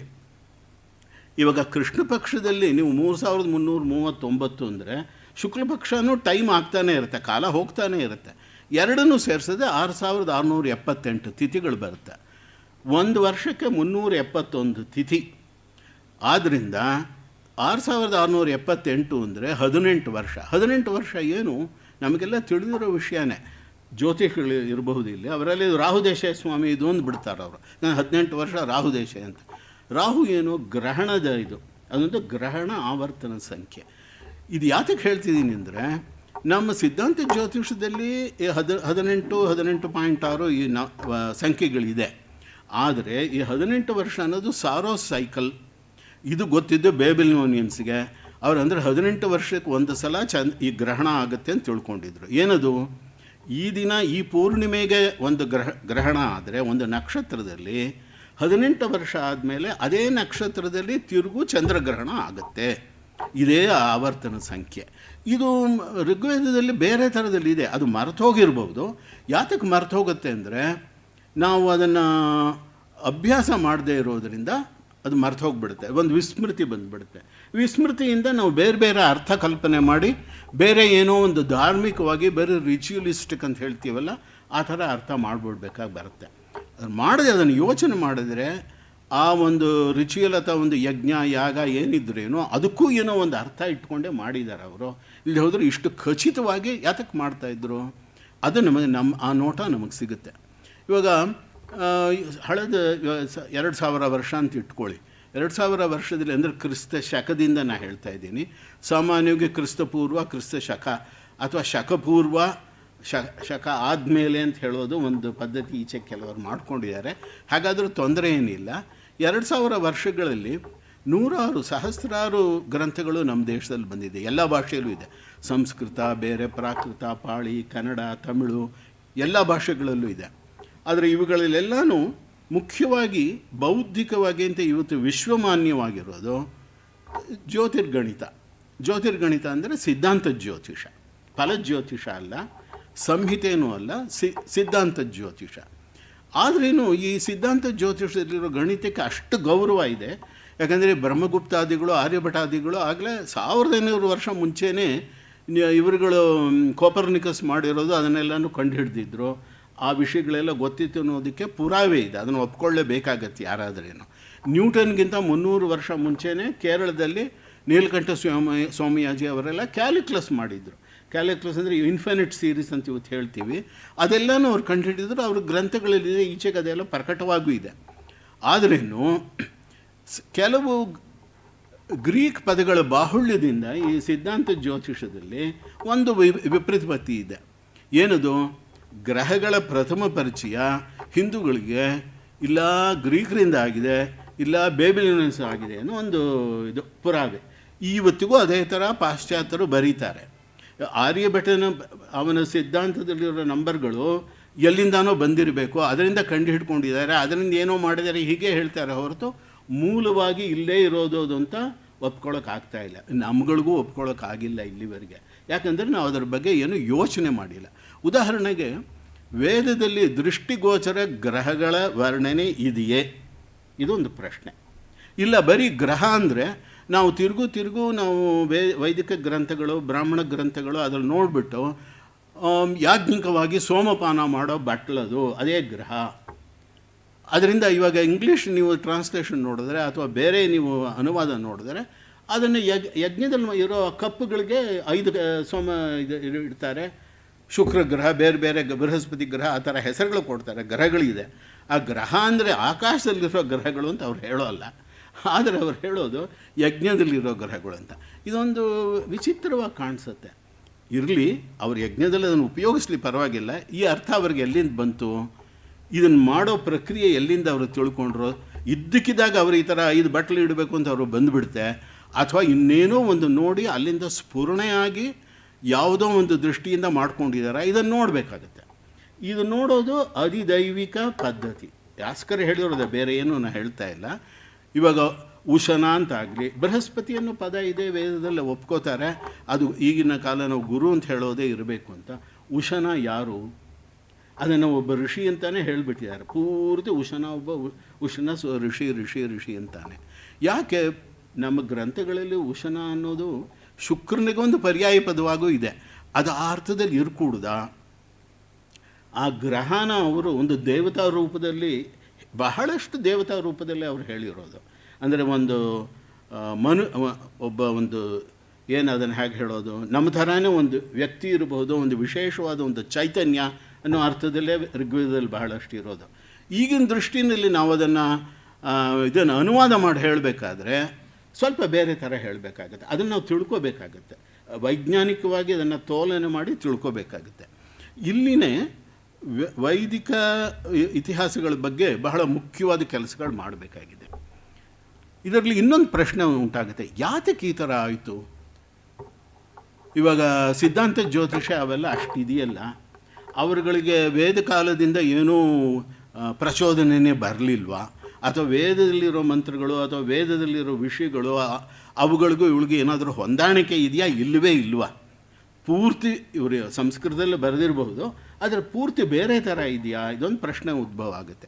ಕೆಲವಿದೆ, ಭುವನಕೋಶ ಅಂತಿದೆ, ಅಲ್ಲಿ ವೈದಿಕವಾದ ಕೆಲವನ್ನ ಅವರು ಕಾಮೆಂಟ್ ಮಾಡ್ತಾರೆ, ಒಪ್ಕೊಳ್ಳೋದಿಲ್ಲ, ಆದರೆ ಹೇಳ್ತಾರೆ. ಅದರಿಂದ ಅವ್ರಿಗೆ ಅದೆಲ್ಲ ಗೊತ್ತಿತ್ತು, ವಿಷಯ ಗೊತ್ತಿಲ್ಲ ಅಂತಲ್ಲ. ಇವಾಗ ಈ ದೃಷ್ಟಿಯಲ್ಲಿ ನೋಡಿದ್ರೆ ನಮ್ಮ ಮುಖ್ಯವಾಗಿರೋ ಒಂದು ಪುಸ್ತಕ ಅಂದರೆ, ನಾವು ಈಗಿನ ದಿನ ಸಂಸ್ಕೃತ ಯೂನಿವರ್ಸಿಟಿಗಳಲ್ಲಿ, ಪಾಠಶಾಲೆಗಳಲ್ಲಿ ಈ ಸಾಮಾನ್ಯವಾದ ಹಳೆಯ ಪದ್ಧತಿಯನ್ನು ಅನುಸರಿಸೋರಲ್ಲಿ ಬೃಹತ್ ಸಂಹಿತೆಯೇ ಒಂದು ಮುಖ್ಯವಾದ ಗ್ರಂಥ ಅಂತ ಆಗ್ಬಿಟ್ಟಿದೆ. ವರಾಹಮಿಹಿರನೇ ದೊಡ್ಡ ವಿಜ್ಞಾನಿ, ಅವನು ಹೇಳಿರೋದೇ ಬಹಳ ಮುಖ್ಯವಾದ ನಮ್ಮ ಹಳೆಯ ವಿಜ್ಞಾನಕ್ಕೆ ಅಂತ. ಅದನ್ನು ಒಪ್ಕೊಳ್ಳೋದು ಸರಿನಾ? ಅದನ್ನು ಚರ್ಚೆ ಮಾಡಬೇಕಾಗತ್ತೆ. ಯಾಕಂದರೆ ಪ್ರಶ್ನೆ ಮಾಡಬೇಕಾಗತ್ತೆ. ಪ್ರಶ್ನೆ ಮಾಡದೆ ಅಂತ ತಿಳ್ಕೊಳ್ಳೋಕ್ಕಾಗೋಲ್ಲ. ನಾನು ಇದನ್ನು ಯಾತಕ್ಕೆ ಮಾಡಬೇಕಾಗಿ ಬಂತು ಅಂದರೆ, ಈ ಭೂಕಂಪಗಳ ಬಗ್ಗೆ ಅಧ್ಯಯನ ಮಾಡ್ತಾ ಇದ್ದಾಗ ಇಲ್ಲಿ ಮಹಾರಾಷ್ಟ್ರದಲ್ಲೊಂದು ಭೂಕಂಪ ಆಯಿತು, ಲಾಟೂರ್ ಹತ್ತಿರ 1993ರಲ್ಲಿ. ಆ ದಿನಗಳಲ್ಲಿ ಬೇಕಾದಷ್ಟು ಜನ ಅಮೆರಿಕನ್ಸು, ಯುರೋಪಿಂದ ಎಲ್ಲ ಜನಗಳು ಬಂದಿದ್ದರು. ಒಂದು ಕಮಿಟಿನಲ್ಲಿ ಒಂದು ಡಿಸ್ಕಷನ್ ಆಯಿತು. ಇದಕ್ಕಿಂತ ಮುಂಚೆ 1993ಕ್ಕೆ ಮುಂಚೆ ಆ ದೇಶದಲ್ಲಿ, ದಕ್ಷಿಣ ಭಾರತದಲ್ಲಿ, ಆ ದೇಶದಲ್ಲಿ ಅಂದರೆ ಲಾಟೂರ್, ಖಿಲಾರಿ ಅದರ ಹತ್ತಿರ ಭೂಕಂಪವೇ ಆಗಿರಲಿಲ್ವೇ? ಯಾಕೆಂದರೆ ಈಗಿನ ದಿನ ನಮಗೆ ಗೊತ್ತು ಭೂಕಂಪಗಳು ಎಲ್ಲಾಗುತ್ತೆ ಅಂದರೆ, ಎಲ್ಲಿ ಮುಂಚೆ ಆಗಿತ್ತೋ ಅಲ್ಲೇ ಆಗುತ್ತೆ. ಇವತ್ತು ಆದರೆ ಒಂದು ಕಡೆ ಖಂಡಿತ ಅದೇ ಜಾಗದಲ್ಲಿ ಇನ್ಯಾವತ್ತೂ ಆಗುತ್ತೆ. ಯಾವತ್ತೂ ಅಂತ ನಾನು ಹೇಳಲಾರೆ. 100 ವರ್ಷ ಇರ್ಬೋದು, 200 ವರ್ಷ ಇರ್ಬೋದು, 1000 ವರ್ಷ ಆಗ್ಬೋದು, ಅಂತೂ ಅಲ್ಲೇ ಅದೇ ಜಾಗಗಳಲ್ಲೇ ಆಗುತ್ತೆ ಅದು ಗೊತ್ತು. ಅದರಿಂದ ಅವ್ರು ಕೇಳಿದ್ರು, ಏನೂ ಉತ್ತರ ಕೊಡೋಕ್ಕಾಗಲಿಲ್ಲ ನಮಗೆ. ಆ ಸಂದರ್ಭದಲ್ಲಿ ನಾವು ಈ ಬೃಹತ್ ಸಂಹಿತೆ ಎಲ್ಲ ನೋಡಿದ್ರೆ ಇದರಲ್ಲಿ ಇರೋದು ಎಲ್ಲನೂ ಭೂಕಂಪಗಳ ಬಗ್ಗೆ ಖಂಡಿತ ಇದೆ. ಬೃಹತ್ ಸಂಹಿತೆಯಲ್ಲಿ ದೊಡ್ಡ ಅಧ್ಯಾಯಗಳೇ ಇದೆ. ಆದರೆ ಎಲ್ಲ ಪರಾಶರ ವಚನಗಳು, ಇಲ್ಲ ಗರ್ಗ ವಚನ, ಇಲ್ಲ ಅಸಿತ ದೇವಲ ಈ ಥರ ಹೇಳಿದ್ದಾರೆ, ಹೀಗೆ ಇದೆ. ಆದ್ದರಿಂದ ಇದು ಬೃಹತ್ ಸಂಹಿತೆಯಲ್ಲಿ ಒರಿಜಿನಲ್ ಆಗಿ ಏನಾದರೂ ಇದೆಯಾ, ಆಗಿನ ಕಾಲದಲ್ಲಿ ತಾನು ನೋಡಿದ್ದ ಭೂಕಂಪದ ಬಗ್ಗೆ ಏನಾದರೂ ಹೇಳಿದಾರಾ ಅಂತ ನನ್ನ ಪ್ರಶ್ನೆ. ಏನೂ ಇಲ್ಲ. ಹೊಸ ವಿಷಯ ಏನಿದೆ, ವಾರಗಳ ಬಗ್ಗೆ ಇದೆ ಬೃಹತ್ ಸಂಹಿತೆಯಲ್ಲಿ, 12 ರಾಶಿಗಳ ಬಗ್ಗೆ ಇದೆ, ಗ್ರೀಕ್ ಪದಗಳಿದೆ, ಒಂದು 16 ಗ್ರೀಕ್ ಪದಗಳಿದೆ ಬೃಹತ್ ಸಂಹಿತೆಯಲ್ಲಿ. ಆದರೆ ಅದೃಷ್ಟವಶಾತ್ ನಮಗೇನಾಗಿದೆ, ಭಟ್ಟೋತ್ಪಲರ ವ್ಯಾಖ್ಯಾನದಲ್ಲಿ 10ನೇ ಶತಮಾನ, ಇದು ಬೃಹತ್ ಸಂಹಿತೆ 5ನೇ ಶತಮಾನ, ಒಂದು 500 ವರ್ಷ ಆದಮೇಲೆ ಗದ್ಯ ರೂಪದಲ್ಲಿ ಪರಾಶರ ತಂತ್ರ ಪೂರ್ತಿ ಸಿಗುತ್ತೆ. ಎಲ್ಲ ಗದ್ಯ ರೂಪದಲ್ಲಿದೆ. ಅದರ ಉದಾಹರಣೆ ಪೂರ್ವಕವಾಗಿ ಎಲ್ಲ ಕೊಟ್ಟಿದ್ದಾರೆ. ಅಲ್ಲಿ ಎಲ್ಲೂ ಬೃಹತ್ ಸಂಹಿತೆಯಲ್ಲಿ ಬರೋ ವಾರಗಳ ವಿಷಯವಾಗಲಿ, ರಾಶಿ ವಿಷಯವಾಗಲಿ, ಥರ ಗ್ರೀಕ್ ಪದಗಳಾಗಲಿ ಕಾಣಿಸೋದಿಲ್ಲ. ಅದರಲ್ಲಿ ಇನ್ನೂ ವಿಶೇಷವಾದ ಏನಿದೆ, ಧೂಮಕೇತುಗಳ ಬಗ್ಗೆ ಇದೆ, ಮಳೆ ಅಳೆಯೋದು ಹೇಗೆ, ಇವತ್ತು ನಾವು ಹೇಗೆ ಮಳೆ ಅಳಿತೀವಿ ಆ ಥರದ್ದೊಂದು ವಿಧಾನವೂ ಹೇಳಿದ್ದಾರೆ. ಅದರಲ್ಲಿ ಯಾವ ಥರ ಆಡಕ, ಅದನ್ನು ಒಂದು ಮಡಕೆನೇ ಇರಬಹುದು, ಅದರಿಂದ ಹೇಗೆ ಮಾಡಬೇಕು ಅಂತಲೂ ಅದನ್ನು ಹೇಳಿದ್ದಾರೆ. ಇದೊಂದು ಬಹಳ ಕುತೂಹಲಕರವಾದ ಒಂದು ಪ್ರಕೃತಿ ವಿಜ್ಞಾನ. ಇದು ಯಾತಕ್ಕೆ ನಾನು ಹೇಳಬೇಕಾಗಿದೆ ಅಂದರೆ, ಬೃಹತ್ ಸಂಹಿತೆಯಲ್ಲಿ ವರಾಹಮಿಹಿರನ ಪ್ರತಿಜ್ಞೆ ಏನು, ಪ್ರಾರಂಭದಲ್ಲೇ ಪ್ರಶ್ನ ಕಥಾಪ್ರಸಂಗಾನ್ ಸ್ವಲ್ಪೋಪಯೋಗಾನ್ ಗ್ರಹ ಸಂಭವಾಂಶ್ಚ ಸಂತ್ಯಜ್ಯ ಫಲ್ಗೂನಿ ಚ ಸಾರಭೂತಂ ಭೂತಾರ್ಥಮರ್ಥೈ ಸಕಲಂ ಪ್ರವೇಕ್ಷೆ. ಇದೇ ಅವರ ಪ್ರತಿಜ್ಞೆ.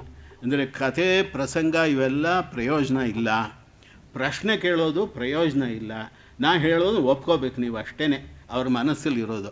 ಅದರಿಂದ ನಾನು ಹೇಳ್ತೀನಿ ಅಂತ. ಇದು ಹೇಗೆ, ಇದೊಂದು ದೊಡ್ಡ ವಿಚಿತ್ರ. ಇದನ್ನು ನೋಡಿದಾಗ ನಾವು ಯಾಕಂದರೆ ವೇದ ಕಾಲದಿಂದನೂ ಪ್ರಶ್ನೆ ಪರಿಪ್ರಶ್ನೆನೇ ನಮ್ಮ ಪದ್ಧತಿ. ಆಖ್ಯಾನ, ಉಪಾಖ್ಯಾನ, ಕಥಾಪ್ರಸಂಗ ನೀವು ಎಲ್ಲೂ ನೋಡಿದ್ರು, ಇವಾಗ ಇದನ್ನೇ ನೋಡಿ, ಋಗ್ವೇದ ನೋಡಿ ಅಥವಾ ಬ್ರಾಹ್ಮಣಗಳು ನೋಡಿ, ಆರಣ್ಯಗಳು ನೋಡಿ, ಏನೋ ಒಂದು ಕಥೆ ಬರುತ್ತೆ, ಏನೋ ಒಂದು ಪ್ರಸಂಗ, ಅಗ್ನಿ ಹೀಗೆ ಮಾಡಿದ್ರು ಅದರಿಂದ ಹೀಗಾಯಿತು, ಆದ್ದರಿಂದ ಅದಕ್ಕೆ 12 ಕಪಾಲದಲ್ಲಿ ಒಂದು ಇದನ್ನು ಮಾಡಬೇಕು, ಈ ಹೋಮ ಮಾಡಬೇಕು, ಈ ಥರದ್ದೇ ಕಥೆಗಳೇ ಇರೋದು. ಸಾಯಂದ್ರದನ್ನೆಲ್ಲ ಬರೀತಾರೆ ಸ್ಪಷ್ಟವಾಗಿ, ಆಖ್ಯಾನ ರೂಪೇಣ ಅದಕ್ಕೆ ವಿವರಣೆ ಕೊಟ್ಟಿದ್ದಾರೆ ಇಲ್ಲಿ ಯಾತಕ್ಕೆ ಮಾಡಬೇಕು ಅನ್ನೋದಕ್ಕೆ. ಈ ಆಖ್ಯಾನಗಳು, ಕಥೆಗಳು ಒಂದು ವಿಶೇಷವಾದ ನಮ್ಮ ಪದ್ಧತಿ. ಯಾಕಂದರೆ ಇದು ಜ್ಞಾಪಕ ನಿಲ್ಲುತ್ತೆ, ಇದು ವಿಶೇಷ ಆದ್ದರಿಂದ ನಮ್ಮ ಮನಸ್ಸಲ್ಲಿ ನಿಂತ್ಕೊಳ್ಳುತ್ತೆ. ಅದರ ಮೂಲಭೂತ ಅರ್ಥ ಆಮೇಲೆ ಗೊತ್ತಾಗ್ಬೋದು. ಚಿಕ್ಕಂದಿಂದ ಹೇಳೋದ್ರಿಂದ ಅವ್ರಿಗಳದು ಮನಸ್ಸಲ್ಲಿ ನಿಂತಿರುತ್ತೆ. ಇದನ್ನು ಯಾತಕ್ಕೆ ಬಿಡಬೇಕು? ಉತ್ಪಲ ಈ ಕಥೆಗಳನ್ನೆಲ್ಲ ಹೇಳಿದೆ. ಇದು ಪರಾಶರ ತಂತ್ರದಲ್ಲೂ ಈ ಕಥೆಗಳೆಲ್ಲ ಇದೆ. ಯಾವುದು? ಗ್ರಹೋತ್ಪತ್ತಿ. ಈ ಗ್ರಹೋತ್ಪತ್ತಿ ಅನ್ನೋದು ಋಗ್ವೇದದಲ್ಲೂ ಇದೆ. ಗ್ರಹೋತ್ಪತ್ತಿ ಇವಾಗ ಸೃಷ್ಟಿ, ಇವಾಗ ನಾಸದೀಯ ಸೂಕ್ತ ಆಗಲಿ, ಅಸ್ಯವಾಮಿ ಆಗಲಿ, ಒಂದು ಕಥಾರೂಪ, ಅದನ್ನು ನೋಡ್ತಾ ಹೋದರೆ ಒಂದು ಕಥೆ ಥರನೇ ಕಾಣಿಸ್ತಾ ಹೋಗುತ್ತೆ. ಆದ್ದರಿಂದ ಅದನ್ನು ಬಿಡ್ಕೊಡೋದು. ಆದ್ದರಿಂದ ವೇದಕಾಲೀನ ನಕ್ಷತ್ರ ವಿದ್ಯೆಗೆ, ದರ್ಶಪೂರ್ಣ ಮಾಸಾದಿ ಶ್ರೌತ ಅಥವಾ ನವಗ್ರಹ ಹೋಮಾದಿ ಗೃಹ್ಯ ಕರ್ಮಗಳಿಗೆ, ಹಿಂದೂ ಧಾರ್ಮಿಕ ಆಚರಣೆಗಳಿಗೆ, ಪುರಾಣ ಕಥೆಗಳಿಗೆ, ಅನಂತರದ ಸಿದ್ಧಾಂತಗಳಿಗೆ ಇರುವ ಕಾಲ ವ್ಯತ್ಯಯ ಅಂದರೆ ಒಂದಕ್ಕೊಂದು ಎಷ್ಟು 500 ವರ್ಷನ, 1000 ವರ್ಷನ, 2000 ವರ್ಷ ಅಂತ ತಿಳ್ಕೋಬೇಕಾದ್ರೆ ಒಂದು ಆನುಪೂರ್ವಿ ಸಂಬಂಧ ಬೇಕು. ಆ ಆನುಪೂರ್ವಿ ಸಂಬಂಧ ಇದ್ರಲ್ಲಿ ಸಿಗುತ್ತೆ. ಖಚಿತವಾಗಿ ಈ ವರ್ಷ ಅಂತ ಹೇಳೋಕ್ಕಾಗದೇ ಇರ್ಬೋದು, ಯಾವುದಾದ್ಮೇಲೆ ಯಾವುದು ಅಂತ ಹೇಳೋದಕ್ಕಾದರೂ ಆಗುತ್ತೆ. ಆದರೆ ಏನಾಗಿದೆ, ಪರಾಶರ ತಂತ್ರ ಮೂಲ ಇದು ಸಿಕ್ಕಿಲ್ಲ. ನಾನೇನು ಮಾಡಿದೆ ಇದಕ್ಕಾಗಿ, ಈಗ 5-6 ವರ್ಷ ಮುಂಚೆ ಈ ಪರಾಶರ ತಂತ್ರ, ಪರಾಶರನ ವಚನಗಳೆಲ್ಲನೂ ಸೇರಿಸಿ ಒಂದು ಪುಸ್ತಕ ಮಾಡಿದೆ. ಯಾತಕ್ಕಂದರೆ ಈ ಪುಸ್ತಕ ಒಂದು ಮುಂದುಗಡೆ ಇದ್ದರೆ ನನಗೆ ಮಾತ್ರ ಅಲ್ಲ, ಬೇರೆಯವ್ರಿಗೂ ಉಪಯೋಗ ಆಗುತ್ತೆ. ಅದರಲ್ಲಿ ಏನಿದೆ ಅಂತ ತಿಳ್ಕೊಬಹುದು, ಅದರಲ್ಲಿರುವ ವಿವರಣೆಗಳೇನು ಎಲ್ಲ ನೋಡಬಹುದು. ಪರಾಶರನ ಹೆಸರಲ್ಲಿ ಬೇಕಾದಷ್ಟು ಪುಸ್ತಕಗಳಿವೆ, ಪ್ರಸಿದ್ಧವಾದ ಋಷಿ ಆದ್ದರಿಂದ. ಆದರೆ ಪರಾಶರ ಹೋರಾಗೆ, ಪರಾಶರ ಪುರಾಣಗಳಿಗೆ, ಪರಾಶರ ಸ್ಮೃತಿಗೆ ಈ ತಂತ್ರಕ್ಕೆ ಏನೂ ಸಂಬಂಧ ಇಲ್ಲ. ಅದೊಂದು ವಿಷಯ ಹೇಳಬೇಕಾಗತ್ತಿಲ್ಲ. ಇದರಲ್ಲಿ ಏನಿದೆ, ನಾವು ಇವತ್ತು ಹೇಳೋ ಪ್ರಕೃತಿ ವಿಜ್ಞಾನ ಅಷ್ಟು ಇದೆ ಇದರಲ್ಲಿ. ಒಂದು 21 ಅಧ್ಯಾಯ. ಈ ಅಧ್ಯಾಯಗಳನ್ನು ಯಾಕಂದರೆ ಉತ್ಪಲ ವ್ಯಾಖ್ಯಾನ ಬರೆಯುವಾಗ ಬೃಹತ್ ಸಂಹಿತೆ ಇಟ್ಕೊಂಡು ಬರೆದಿದ್ದರಿಂದ ಆ ಹೆಸರುಗಳೇ ಕೊಟ್ಟಿದ್ದಾರೆ, ಅಧ್ಯಾಯದ ಹೆಸರು. ಅದೇ ಅಧ್ಯಾಯಗಳನ್ನೇ ಇಲ್ಲೂ ನಾ ಹೇಳಿದ್ದೀನಿ. ಆದರೆ 21 ಇದೆ. ಇದರಲ್ಲಿ ವಿಶೇಷವಾಗಿರೋದು ಎಲ್ಲನೂ ಇದೆ. ಸಂವತ್ಸರ, ಚಂದ್ರಚಾರ, ರಾಹು, ಭೌಮ. ರಾಹುಚಾರದಲ್ಲಿ 6 ತಿಂಗಳಿಗೆ ಒಂದು ಸಲ ಗ್ರಹಣ ಆಗುತ್ತೆ. ಅಷ್ಟೇ ಅಲ್ಲ, ಒಂದು ನಿರೋಧ ಅನ್ನೋ ಒಂದು ಗ್ರಹಣ ಹೇಳಿದ್ದಾರೆ. ನಿರೋಧ ಅಂದರೆ ಸರ್ವಬಿಂಬ ಧೂಮಾವರಣಂ ನಿರೋಧ ಅಂತ. ಇವಾಗ ಒಂದು ಈಗಿನ ಕಾಲದಲ್ಲಿ ಪೇಪರ್ಗಳೆಲ್ಲ ನಾವು ನೋಡಿರ್ತೀವಿ, ಚಂದ್ರಗ್ರಹಣ ಆಗೋವಾಗ ಕೆಲವು ಅದು ನಮಗೆ ಕಾಣಿಸೋಲ್ಲ, ಅದರಿಂದ ಬೇಕಾಗಿಲ್ಲ ಅಂತ. ಅದರ ಇಂಗ್ಲೀಷ್ ಪತ್ರಿಕೆಗಳಲ್ಲಿ ಅದು ಟೋಟಲ್ ಪೆನಂಬ್ರಲ್ ಎಕ್ಲಿಪ್ಸ್ ಅಂತ ಹಾಕಿದೆ. ಪೆನಂಬ್ರಲ್ ಎಕ್ಲಿಪ್ಸ್ ಆದರೆ ನಮಗೆ ಕಾಣಿಸೋದಿಲ್ವ ಅಂತ ಒಂದು ಪ್ರಶ್ನೆ ಬರುತ್ತೆ. ಅದು ಸಂಪೂರ್ಣವಾಗಿ ಮಧ್ಯಭಾಗದಲ್ಲಿ ಆ ತಮಸ್ಸು ಇರೋದಿಲ್ಲ, ಆದರೆ ಆ ಛಾಯೆ ಕಮ್ಮಿ ಆಗಿರೋ ಜಾಗದಿಂದ ಚಂದ್ರನ ಆವರಣ ಆಗಬಹುದು. ಅಂದರೆ ಚಂದ್ರ ಆವಾಗ ಹ್ಯಾಕೆ ಕಾಣಿಸ್ತಾನೆ? ಸರ್ವಬಿಂಬ ಧೂಮಾವರಣಂ.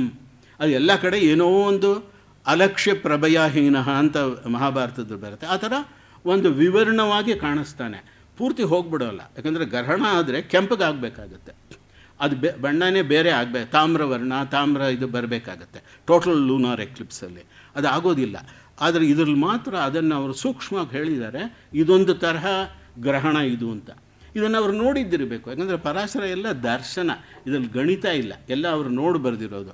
ಶುಕ್ರನ ಬಗ್ಗೆ 5 ಹೇಳಿದ್ದಾರೆ, 5 ವೀಥಿಗಳಿದೆ, ಎಷ್ಟೆಷ್ಟು ದಿನ ಅದು ಹೋಗುತ್ತೆ ಅಂತ. 5 ವೀಥಿಗಳು ಯಾಕೆ? ನೀವು ಅದನ್ನಲ್ಲಿ ಈಗ ನನಗೆ ಕಾಲಾವಕಾಶ ಇಲ್ಲದೆ ಇರೋದು ತೋರ್ಸೋಕ್ಕಾಗ್ತಾ ಇಲ್ಲ. ನೀವು ಎಲ್ಲಿ ಒಂದು ಪೂರ್ವದಲ್ಲಿ ಅದು ಮುಳುಗಿ ತಿರುಗೋ ಪಶ್ಚಿಮದಲ್ಲಿ ಯಾವಾಗ ಎಷ್ಟೋ ದಿನ ಆದಮೇಲೆ ಹೇಳುತ್ತೆ, ತಿರುಗೋ ಅಲ್ಲಿ ಪಶ್ಚಿಮದಲ್ಲಿ ಮುಳುಗಿ ತಿರುಗೋ ಒಂದು 10 ದಿನ 12 ದಿನ ಆದಮೇಲೆ ಪೂರ್ವದಲ್ಲಿ ಹೇಳುತ್ತೆ. ಯಾವ ಜಾಗದಲ್ಲಿ ಹೇಳುತ್ತೆ? 5 ಸ್ಪೆಸಿಫಿಕ್ 5 ಪೊಸಿಷನಲ್ಲಿ ಹೇಳುತ್ತೆ ಅಂತ ಹೇಳ್ತಾರೆ. ಯಾತಕ್ಕೆ? ಅದೊಂದು ಪಂಚಕೋಣ ಬರುತ್ತೆ. ಅದನ್ನು ನೀವು ನಕ್ಷತ್ರಗಳಲ್ಲಿ ಮಾರ್ಕ್ ಮಾಡಿದ್ರೆ 8 ವರ್ಷದಲ್ಲಿ 5 ಕೋಣ ಬರ್ತದೆ, 5 ಕಡೆ ಉದ್ಭವ ಆಗುತ್ತದೆ. ಆ ಪಂಚಕೋಣಾಕೃತಿ ಯಾತಕ್ಕೆ ಮುಖ್ಯ? ಶುಕ್ರನಿಗೆ ನವಗ್ರಹ ಹೋಮದಲ್ಲಿ ಪಂಚಕೋಣಾಕಾರ ಮಂಡಲೇ ಶುಕ್ರಂ ಸ್ಥಾಪಯಾಮಿ ಅದನ್ನೇ ಮಾಡಬೇಕು. ಇವತ್ತಿಗೂ ಹಾಗೆ ಇರೋದು. ಆ ಪಂಚಕೋಣಾಕಾರ ಮಂಡಲ ಎಲ್ಲಿಂದ ಬಂತು? ಈ ಶುಕ್ರನಿಂದ ಬಂದಿದ್ದದು, ಶುಕ್ರನಿಗೆ ಇಲ್ಲಿಂದ ಬಂದಿರೋದು. ಆದ್ದರಿಂದ ಇದು ಬಹಳ ಮುಖ್ಯವಾದ ಗ್ರಂಥ, ಈ ಸಂಪ್ರದಾಯ ತಿಳ್ಕೊಳ್ಳೋದಕ್ಕೂ ನಮಗೆ. ಇದರಲ್ಲಿ ಬೇರೆ 2 ಕೇತುಚಾರ ಇದೆ, ಒಂದು ಅಗಸ್ತ್ಯಚಾರ ಇದೆ. ಆಮೇಲೆ ಇನ್ನೂ ಇದೆ ನಕ್ಷತ್ರ ಕೂರ್ಮ ಅಂತ ಇದೆ, ನಕ್ಷತ್ರೋಪಸರ್ಗ ಅಂತಿದೆ. ನಕ್ಷತ್ರೋಪಸರ್ಗ ಅಂದರೆ ಇವತ್ತಿನ ದಿನದಲ್ಲಿ ಅಕಲ್ಟೇಷನ್ ಅಂತ ಹೇಳ್ತಾರೆ. ಅಂದರೆ ನಕ್ಷತ್ರಗಳು ಕಾಣಿಸೋಲ್ಲ ಕೆಲವು ಸಲ, ಅದು ಇಲ್ಲ ಚಂದ್ರನ ಬಿಂಬದಿಂದ ಮರೆ ಆಗಿರ್ಬೋದು, ಅಥವಾ ಬೇರೆ ಗ್ರಹಗಳ ಬಿಂಬದಿಂದ ಮರೆ ಆಗಿರಬಹುದು. ಅದು ಹೇಗಾಗುತ್ತೆ, ಅವುಗಳಿಗೇನು ಲಕ್ಷಣ, ಅದರಿಂದ ಏನು ಫಲ, ಇದ್ರಲ್ಲಿ ಬೇರೆ ಥರದ ಫಲ ಜ್ಯೋತಿಷ ಇಲ್ಲ, ಎಲ್ಲ ನೋಡಿರೋದಷ್ಟೇ ಜ್ಯೋತಿಷ ಇದರಲ್ಲಿರೋದು. ಹಾಗೆಯೇ ಒಂದು ಮನುಷ್ಯನಿಗೆ ಹೇಳಬೇಕಾದ್ರೆ ನಾವು ಫಲಾನ ಆ ನಕ್ಷತ್ರದಲ್ಲಿ ಯಾವ ನಕ್ಷತ್ರದಲ್ಲಿ ಹುಟ್ಟಿದ್ದಾನೆ ಆ ನಕ್ಷತ್ರಕ್ಕೆ ಏನಾದರೂ ಒಂದು ಉಪಸರ್ಗ ಆದರೆ ಅವನಿಗೇನೋ ಒಂದು ಹೇಳಬೇಕು ಅಂತ ಹಳೆ ವೈದಿಕವಾದ ನಕ್ಷತ್ರ ದರ್ಶ ಅಂತ ಏನಿದೆ ಆ ವಿದ್ಯೆನೇ ಇವ್ರಲ್ಲಿ ಹೇಳಿರೋದು. ಬೇರೆ ಈಗಿನ ಕಾಲದ ರಾಶಿ ಜಾತಕ, ಹೊರಾಸ್ಕೋಪ್ ಅವೆಲ್ಲ ಇದರಲ್ಲಿಲ್ಲ. ಭೂಕಂಪ ತಿಥಿ ಅವೆಲ್ಲನೂ ಇದೆ. ಇಲ್ಲಿ ಅಗಸ್ತ್ಯಚಾರ ಅಂತ ಒಂದಿದೆ. ಅಗಸ್ತ್ಯಚಾರ ಎಷ್ಟು ಮುಖ್ಯ. ಇವಾಗ ಯಾರೋ ಮಾತಾಡ್ತಾ ಇದ್ದರು ಮುಂಚೆ, ದಕ್ಷಿಣ ಭಾರತಕ್ಕೆ ಉತ್ತರ ಭಾರತಕ್ಕೆ ಒಂದು ಸಂಬಂಧ ಬಹಳ ಮುಖ್ಯವಾದ್ದು ಅದೆಲ್ಲನೂ. ಯಾರು ಇದನ್ನು ಕಲ್ಪಿಸಿದವರು ಮುಂಚೆ? ಅಗಸ್ತ್ಯ. ಈ ಅಗಸ್ತ್ಯನ ಹೇಗೆ ಕಲ್ಪನೆ ಆಯಿತು? ಅಗಸ್ತ್ಯ ಯಾರು? ಅಗಸ್ತ್ಯ ಒಂದು ನಕ್ಷತ್ರ. ಇವತ್ತು ಆ ಅಗಸ್ತ್ಯ ನಕ್ಷತ್ರದಿಂದ ಹೇಗೆ ಇವರು ಎರಡನ್ನು ಜೋಡಿಸ್ಬಿಟ್ರೋ ನಮ್ಮ ಋಷಿಗಳು. ಉತ್ತರದಲ್ಲಿ ಸಪ್ತರ್ಷಿ, ಈ ಕಡೆ ಅಗಸ್ತ್ಯ, ಇವೆರಡನ್ನು ಸೇರಿಸಿ ಒಂದು ಹೊಸ ಒಂದು ಸಂಸ್ಕೃತಿನೇ ಉಂಟು ಮಾಡಿಬಿಟ್ರು. ಅಂದರೆ ಒಂದು ನಮ್ಮ ದೇಶಕ್ಕೆ ಒಂದು ಇದನ್ನು ಕೊಡೋದಕ್ಕೆ, ಏನು ಆಸೇತು ಹಿಮಾಚಲ ಒಂದು ಸಂಬಂಧ ಕಲ್ಪಿಸೋದಕ್ಕೆ ಈ ಕೆಲಸ ಆಗಿದೆ. ಅಥವಾ ಅದನ್ನು ನೋಡಿ ಅದನ್ನು ಅರ್ಥ ಮಾಡಿಕೊಂಡು ಹೀಗಿರಬೇಕು ಅಂತ ಅವರ ಮನಸ್ಸಲ್ಲಿ ಬಂದು ಅದನ್ನು ಅವ್ರು ಮಾಡಿದ್ದಾರೆ. ಅದರಿಂದನೇ ಇರಬಹುದು ಭಾರತನ ಪುಣ್ಯಭೂಮಿ ಹಾಗೆ ಹೀಗೆ ಅಂತೆಲ್ಲ ಹೇಳೋದು ಇರಬಹುದು. ಇಲ್ಲಿ ಏನಿದೆ ಅಂದರೆ ಇದರಲ್ಲಿ ಒಂದು 10 ನಿಮಿಷ ಇರ್ಬೋದಾ ನನಗೆ? ಹಾಂ, ಅಗಸ್ತ್ಯ ನಕ್ಷತ್ರದ ಬಗ್ಗೆ ಆ ಪರಾಶರ ಶಿಷ್ಯರಿಗೆ ಸಂದೇಹ ಏನು?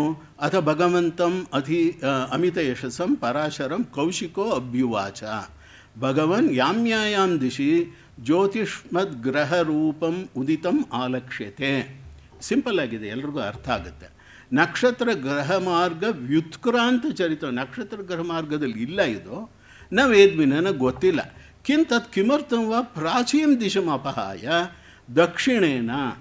ಎಲ್ಲನೂ ನಿಮಗೆ ಪೂರ್ವದಲ್ಲೇ ಹುಟ್ಟೋದು ಬೇರೆ ಗ್ರಹಗಳು, ಇದು ಮಾತ್ರ ಯಾಕೆ ಸ್ವಾಮಿ ದಕ್ಷಿಣದಲ್ಲಿ ಹುಟ್ಟುತ್ತಾ ಇದೆ ಅಂತ ಕೇಳ್ತಾ ಇದೆ.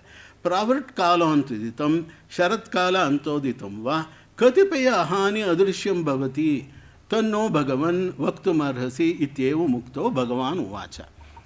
ಅದು ಗ್ರಹ ಇರಬಹುದು ಅಂತ ಒಂದು ದೃಷ್ಟಿ. ಯಾಕೆಂದರೆ ಬಹಳ ಹಳೆ ಕಾಲದಲ್ಲಿ ಹೇಗೆ ಗ್ರಹನ ಕಂಡುಹಿಡ್ಕೊಂಡ್ರು ಅವರು. ಗ್ರಹ ಅಂದರೆ ಇವಾಗ ಇಂಗ್ಲೀಷಲ್ಲಿ ಪ್ಲ್ಯಾನೆಟ್ ಅಂದರೆ ಅದು ಮೂವ್ ಆಗ್ತಾ ಇದೆ, ನಕ್ಷತ್ರ ಥರ ಒಂದೇ ಕಡೆ ಇಲ್ಲ, ಅದರಿಂದ ಪ್ಲ್ಯಾನೆಟ್ಸ್ ಗೊತ್ತಾಯಿತು ಅಂತ ಹೇಳ್ತಾರೆ. ಪ್ಲ್ಯಾನೆಟ್ ಅನ್ನೋ ಪದ ಅದರಿಂದನೇ ಬಂದಿರೋದು ಅಂತ. ಇಲ್ಲಿ ನಮ್ಮಲ್ಲಿ ಆ ಥರ ಇಲ್ಲ, ಗ್ರಹ ಅನ್ನೋ ಪದ ಇದೆ. ಈ ಗ್ರಹಗಳನ್ನ ಏನೋ ಹಿಡ್ಕೋತಾ ಇತ್ತು ಅನ್ನೋ ಅರ್ಥದಲ್ಲಿ ಇರ್ಬೋದು. ಅದರಿಂದನೇ ಯಜ್ಞಗಳಲ್ಲಿ ಆ ಗ್ರಹಗಳು ಬಂದಿರ್ಬೋದು. ಸೋಮ ಅದರಲ್ಲಿ ಬಂದು ಹಿಡ್ಕೊಂಡಿದೆ, ಅದನ್ನು ಇವರು ಬೇರೆ ಇನ್ನೊಂದು ದೃಷ್ಟಿಯಲ್ಲಿ, ಯಾಜ್ಞಿಕ ದೃಷ್ಟಿಯಲ್ಲಿ ಔಷಧಿ ರೂಪದಲ್ಲಿ ಅದನ್ನು ಜಜ್ಜಿ ಮಾಡಿ ಅದೇ ಗ್ರಹದಲ್ಲಿ ಹಾಕಿ ಇವರು ಸ್ವೀಕರಿಸ್ತಾ ಇದ್ದಿರ್ಬೋದು. ಆ ಹೋತ್ರಗಳು ಅಧ್ವರಿಗಳು ಅದೇ ದೃಷ್ಟಿ ಇರಬೇಕು, ಆ ಸಾಮ್ಯ ಇದ್ದಿರಬೇಕು. ಇಲ್ಲಿ ಗ್ರಹಗಳು ಹೇಗೆ ಅದಕ್ಕೆ ಪ್ರವಾಸ ಇದೆ, ಉದಯ ಅಸ್ತಮನ ಇದೆ, ಇದಕ್ಕೂ ಇದೆ, ಅಗಸ್ತ್ಯನಿಗೂ ಇದೆ. ಇದು ಹೇಗೆ ದಕ್ಷಿಣದಲ್ಲಿ ಹೇಗೆ ಉಂಟಾಯಿತು ಅಂತ ಒಂದು ಪ್ರಶ್ನೆ. ಅದಕ್ಕೆ ಉತ್ತರ ಇದೆ, ದೊಡ್ಡ ಕಥೆ ಇದೆ, ಅದಕ್ಕೆ ನೀವು ಹೇಳೋಕ್ಕೋ ಇವಾಗ ಬೇಕಾಗಿಲ್ಲ. ವರಾಹಮಿರಾಚಾರ್ಯರು ಏನು ಹೇಳ್ತಾರೆ, ಅವರು ಸರಿಯಾಗಿ ಹೇಳಿದ್ದಾರೆ. ಸಂಖ್ಯಾವಿಧಾನಾತ್ ಪ್ರತಿಭೇದೇಶಮಸ್ಯ ವಿಜ್ಞಾಯ ಸಂದರ್ಶನ ಆದಿಶೇಜ್ಞ. ಅದೇ ಉಜ್ಜಯಿನಿನಲ್ಲಿ ಯಾವಾಗ ಇದಾಗುತ್ತೆ ಅದನ್ನು ಕೊಟ್ಟಿದ್ದಾರೆ. ಉಜ್ಜಯಿನಿನಲ್ಲಿ ಸಿಂಹರಾಶಿ 27ನೇ ಭಾಗದಲ್ಲಿ ಅಗಸ್ತ್ಯೋದಯ ಆಗುತ್ತೆ. ಅವರ ಕಾಲಕ್ಕೆ 5ನೇ ಶತಮಾನಕ್ಕೆ ಇದು ಸರಿಯಾಗಿ ಆಯಿತು, ಏನು ತೊಂದರೆ ಏನಿಲ್ಲ. ಆದರೆ ಅವರು ಇನ್ನೊಂದು ಶ್ಲೋಕ ಮಾಡಿದ್ದಾರೆ ಆಮೇಲೆ. ಅದು ಉಲ್ಕಯ ವಿನಿಹತಃ ಶಿಖಿನಾವ ಕ್ಷುದ್ಭಯಂ ಮಾರ್ಕಮೇವ ವಿಧತ್ತೆ ದೃಶ್ಯತೆ ಸ ಕಿಲ ಹಸ್ತಗತೆ ಅರ್ಕೆ ರೋಹಿಣೀಂ ಉಪಗತೆ ಅಸ್ತಮುಪೈತಿ ಅಂತ. ಅವರದನ್ನು ಒಪ್ಕೋತಾ ಇಲ್ಲ. ಈ ಥರ ಏನೋ ಒಂದಿದೆ, ವದಂತಿ ಇದೆ, ಅದಕ್ಕೆ ಅವರು ಮೇಲ್ಗಡೆ ಒಂದು ನಿಮಿತ್ತ, ಒಂದು ಉತ್ಪಾತ, ಅದರ ಕಲ್ಪನೆಯನ್ನು ಕಲ್ಪಿಸಿದ್ದಾರೆ. ಇದನ್ನು ಉತ್ಪಲ ವ್ಯಾಖ್ಯಾನದಲ್ಲಿ ಅವರು ಬರೀತಾರೆ, ಇದು ಹೇಗೂ ಗಣಿತ ಸಾಮ್ಯದಿಂದ ನಭವತಿ, ಸರಿ ಇಲ್ಲ. ತಥಾಪಿ ಆಚಾರ್ಯೇಣ ಪೂರ್ವಶಾಸ್ತ್ರ ದೃಷ್ಟತ್ವಾತ್ ಕೃತಂ. ಪೂರ್ವಶಾಸ್ತ್ರದಲ್ಲಿ ಅವರು ನೋಡಿದ್ರಲ್ಲಿ ಯಾವುದರಲ್ಲೂ ಇತ್ತು, ಅದಕ್ಕಾಗಿ ಬರೆದು ಬಿಟ್ಟಿದ್ದಾರೆ ಹಸ್ತಗತೆ ಅರ್ಕೆ ದೃಶ್ಯತೆ ಅಂತ. ಅದು ಆ ಥರ ಇಲ್ಲ ಅಂತ. ಆದರೆ ಯಾರು ಅದನ್ನು ಹೇಳಿದವರು? ಪರಾಶರ. ಹಸ್ತಸ್ಥೆ ಸವಿತರ್ಯುದೇತಿ ರೋಹಿಣಿ ಸಂಸ್ಥೆ ಪ್ರವಿಶತಿ. ಇದನ್ನು ನಿಜವಾದ ಸುಳ್ಳ ಅಂತ ನಾವು ಪರಿಶೀಲನೆ ಮಾಡಬೇಕು. ವರಾಹಮಿಹಿರನ ಕಾಲದಲ್ಲಿ ಅದು ಇಲ್ಲದೇ ಇರ್ಬೋದು, ಹಳೆ ಕಾಲದಲ್ಲಿ ಯಾಕೆ ಆಗಿರ್ಕೂಡೋದು? ಇಲ್ಲೇನೇ ಸ್ವಲ್ಪ ಬೇರೆ ದೃಷ್ಟಿಯಿಂದ ನೋಡಬೇಕಾಗಿ ಬರುತ್ತೆ. ಈ ದೃಷ್ಟಿ ಏನು, ಇದನ್ನು ಸ್ಲೈಡಲ್ಲಿ ವಿವರಿಸಿದ್ದೀನಿ. ಗಣಿತದಿಂದನೂ ಇದನ್ನು ಸಿದ್ಧ ಮಾಡಬಹುದು. 1300 ಕ್ರಿಸ್ತಪೂರ್ವ 1300ನೇ ಇಸ್ವಿನಲ್ಲಿ, ಸುಮಾರು 1300, ಒಂದು 50 ವರ್ಷ ಹೆಚ್ಚು ಕಮ್ಮಿ, ಹಸ್ತ ನಕ್ಷತ್ರದಲ್ಲಿ ಸೂರ್ಯ ಇದ್ದಾಗ, ಅಂದರೆ ಸೂರ್ಯ ಇನ್ನೂ ಉದಯ ಆಗಿಲ್ಲ, ಹಸ್ತ ನಕ್ಷತ್ರ ಕಾಣಿಸ್ತಾ ಇದೆ ಪೂರ್ವದಲ್ಲಿ, ಆಗ ದಕ್ಷಿಣದಲ್ಲಿ ಅಗಸ್ತ್ಯೋದಯ ಆಗ್ತಾ ಇತ್ತು ಆಗಿನ ಕಾಲದಲ್ಲಿ. ಅದರಿಂದ ಪರಾಶರ ಹೇಳೋರು ಸರಿ ಇದೆ. 1300 ಕ್ರಿಸ್ತಪೂರ್ವಕ್ಕೆ ನಾವು ಅದು ತಪ್ಪು ಅಂತ ತಿಳ್ಕೊಬೇಕಾಗಿಲ್ಲ, ಅದನ್ನು ಉತ್ಪಾತ ಅಂತ ತಿಳ್ಕೊಬೇಕಾಗಿಲ್ಲ. ಇದರಿಂದ ಏನು ಲಾಭ? ಪರಾಶರ ತಂತ್ರ 1300 1400ರಲ್ಲೇ ಇದ್ದಿರಬೇಕು, ಅಥವಾ ಕೆಲವು ವಿಷಯಗಳಲ್ಲಾದರೂ ಇದ್ದಿರಬೇಕು. ಆ ಒಂದು ಕುಲ ಅಥವಾ ಆ ಜ್ಯೋತಿಷ ರೀತಿ ಸಂಪ್ರದಾಯ 1400ರಲ್ಲೇ ಶುರು ಆಗಿರಬೇಕು, ಪ್ರಾರಂಭ ಆಗಿರಬೇಕು ಅಂತ ಗೊತ್ತಾಗುತ್ತೆ ನಮಗೆ. ಇದರಲ್ಲಿ 530 ಕ್ರಿಸ್ತ ಶಕದಲ್ಲಿ ಅವರು ಹೇಳಿರೋದು ಸರಿ ಇದೆ. ಯಾರು ವರಾಹಮಿಹಿರ ಹೇಳಿರೋದು ಉಜ್ಜಯಿನಿಗೆ ಸರಿ ಇದೆ, ಬೇರೆ ಕಡೆ ಹೊಂದೋಲ್ಲ. ಇದು ಯಾತಕ್ಕೆ ಮುಖ್ಯ? ಈ ದಕ್ಷಿಣದಿಂದ ಉತ್ತರಕ್ಕೆ ಸೇರಿಸೋದು ಅಂತ ಹೇಳಿದ್ನಲ್ಲ, ಏನು ಇದಕ್ಕೆ ಅರ್ಥ? ಅದು ಆ ಮ್ಯಾಪಲ್ಲಿ ನಾನು ತೋರಿಸಿದ್ದೀನಿ. ಇವತ್ತಿಗೂ ಅಗಸ್ತ್ಯ 35 ಡಿಗ್ರಿಯಿಂದ ಮೇಲಕ್ಕೆ, ಇವಾಗ ನಾವಿರೋದು ಭೂಮಧ್ಯ ರೇಖೆಯಿಂದ ಉತ್ತರದಲ್ಲಿ, ನಾರ್ದನ್ ಹೆಮಿಸ್ಫಿಯರ್. ನಾರ್ದನ್ ಹೆಮಿಸ್ಫಿಯರ್ ಬಗ್ಗೆ ಮಾತ್ರ ನಾನು ಮಾತಾಡ್ತಾ ಇದ್ದೀನಿ. ಅಗಸ್ತ್ಯ ಇರೋದು ಸದರ್ನ್ ಹೆಮಿಸ್ಫಿಯರ್ ಅಂದರೆ ಭೂಮಧ್ಯ ರೇಖೆ ಸ್ವಲ್ಪ ಕೆಳಗಡೆ ಇರೋದು. ಆದ್ದರಿಂದ ಉತ್ತರ ಇದರಲ್ಲಿ ನಾರ್ದನ್ ಹೆಮಿಸ್ಫಿಯರಲ್ಲಿ ಎಲ್ಲರಿಗೂ ಕಾಣಿಸೋಲ್ಲ. ಅಗಸ್ತ್ಯ ಕಾಣಿಸೋದೇ ಇಲ್ಲ, ಎಷ್ಟೋ ಜನ ಗೊತ್ತೇ ಇಲ್ಲ. ಯಾರಿಗೆ ಗೊತ್ತಿಲ್ಲ? 35 ಡಿಗ್ರಿಯಿಂದ ಮುಂದಕ್ಕಿರೋರಿಗೆ, ಅಂದರೆ ಹೆಚ್ಚು ಕಮ್ಮಿ ಆಫ್ಘಾನಿಸ್ತಾನ್, ಇರಾನ್, ದಕ್ಷಿಣ ಇರಾನಿಂದ ಉತ್ತರಕ್ಕಿರೋವ್ರಿಗೆ ಅಗಸ್ತ್ಯ ಕಾಣಿಸೋದೇ ಇಲ್ಲ. ಅವ್ರಿಗೆ ಇದ್ರ ಬಗ್ಗೆ ಇವತ್ತಿಗೂ ಗೊತ್ತಿಲ್ಲ. ಪುಸ್ತಕಗಳು ನೋಡಿ ಅವ್ರು ತಿಳ್ಕೊಂಡಿರ್ಬೋದು ಅಷ್ಟೇ. ಯಾತಕ್ಕೆ ಅಂದರೆ ಈ ಚರಿತ್ರೆಗಳಾಗಲಿ, ಈ ಉಪಾಖ್ಯಾನಗಳಾಗಲಿ, ಆಖ್ಯಾನಗಳಾಗಲಿ ಪಕ್ಕ ಹಿಂದೂ ಉಪಾಖ್ಯಾನಗಳು. ಅಗಸ್ತ್ಯನ ಬಗ್ಗೆ ಇರೋದಿಲ್ಲ. ದಕ್ಷಿಣದಿಂದ ಉತ್ತರಕ್ಕೆ ಮೈತ್ರಾವರುಣಿ, ವಸಿಷ್ಠ ಉತ್ತರದಲ್ಲಿ, ದಕ್ಷಿಣದಲ್ಲಿ ಅಗಸ್ತ್ಯ, ನಹುಷ ಸ್ವರ್ಗಕ್ಕೆ ಹೋಗೋವಾಗ ಒಂದು ಕಥೆ ಬರುತ್ತೆ, ನಿಮಗೆಲ್ಲ ತಿಳಿದಿರೋದೆ. ಶಚಿ ಹೇಳ್ತಾಳೆ, ಸಪ್ತರ್ಷಿಗಳನ್ನ ಹೊತ್ಕೊಂಡು ಹೋದರೆ ಬರ್ತೀನಿ. ಸಪ್ತರ್ಷಿಗಳು 7 ಆಗೋಲ್ಲ, ವಿಷಮ ಆಗಿಬಿಡುತ್ತೆ. ಅಗಸ್ತ್ಯನ ಸೇರಿಸ್ಕೊಂಡು 8 ಮಾಡ್ಕೊಂಡು ಹೋಗ್ತಾರೆ. ಅಗಸ್ತ್ಯ ನಿಧಾನ ಆಗಿಬಿಟ್ಟು ಅದರಿಂದ ಅಗಸ್ತ್ಯನ ಒದ್ದು ಬಿಡ್ತಾನೆ, ಅದರಿಂದ ಕೆಳಗೆ ಬೀಳ್ತಾನೆ. ಈ ಥರ ಉಪಾಖ್ಯಾನಗಳಿದೆ. ಉತ್ತರ ದಕ್ಷಿಣ ಸೇರಿಸೋದಕ್ಕೆ ಮಾಡಿರೋ ವಿಧಾನಗಳಿದು. ಆದರೂ ನಮ್ಮ ದೇಶದಲ್ಲಿ ಏನಾಗ್ಬಿಟ್ಟಿದೆ, ರೋಮಕ ಅಂತೆಲ್ಲ ಹೇಳ್ತಾರೆ, ರೋಮಕ ಗಣಿತ ಅಂತಿದೆ. ರೋಮ್ ಇಟಲಿಲಿದ್ದರೆ ಅಲ್ಲಿ ಅಗಸ್ತ್ಯ ಕಾಣಿಸೋದೇ ಇಲ್ಲ. ಸಿದ್ಧಾಂತ ಜ್ಯೋತಿಷ ಎಲ್ಲದರಲ್ಲೂ ಅಗಸ್ತ್ಯಚಾರ ಅಂತ ಒಂದು ಅಧ್ಯಾಯ ಇವತ್ತಿಗೂ ಇದೆ.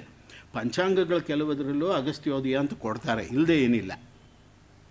ಸುಮಾರು 4000 ಕ್ರಿಸ್ತಪೂರ್ವದಲ್ಲಿ ಇದರಲ್ಲಿ ಕುರುಕ್ಷೇತ್ರದಲ್ಲಿ ಅಗಸ್ತ್ಯ ಕಾಣಿಸ್ತಾ ಇತ್ತು. ಸ್ವಲ್ಪ ಕಾಣಿಸೋದು, ಒಂದು 2 ಡಿಗ್ರಿ ಮೇಲಕ್ಕೆ ಬರೋದು, ಅಂದರೆ ಒಂದು ಮೊಳದಷ್ಟು ಅಂತ ಇಟ್ಕೊಳ್ಳಿ, ಮೇಲಕ್ಕೆ ಕಾಣಿಸೋದು, ಆಮೇಲೆ ಹೋಗ್ಬಿಡೋದು, ತಿರುಗೋ ಅಸ್ತಮನ ಆಗಿಬಿಡೋದು. ಅದರಿಂದನೇ ಅಗಸ್ತ್ಯನಿಗೆ ಮಾನ ಅಂತ ಒಂದು ಹೆಸರಿದೆ. ಮಾನ ಅಂದರೆ ಮೊಳ ಅಥವಾ ಒಂದು ಅಳತೆ ಅಂತ.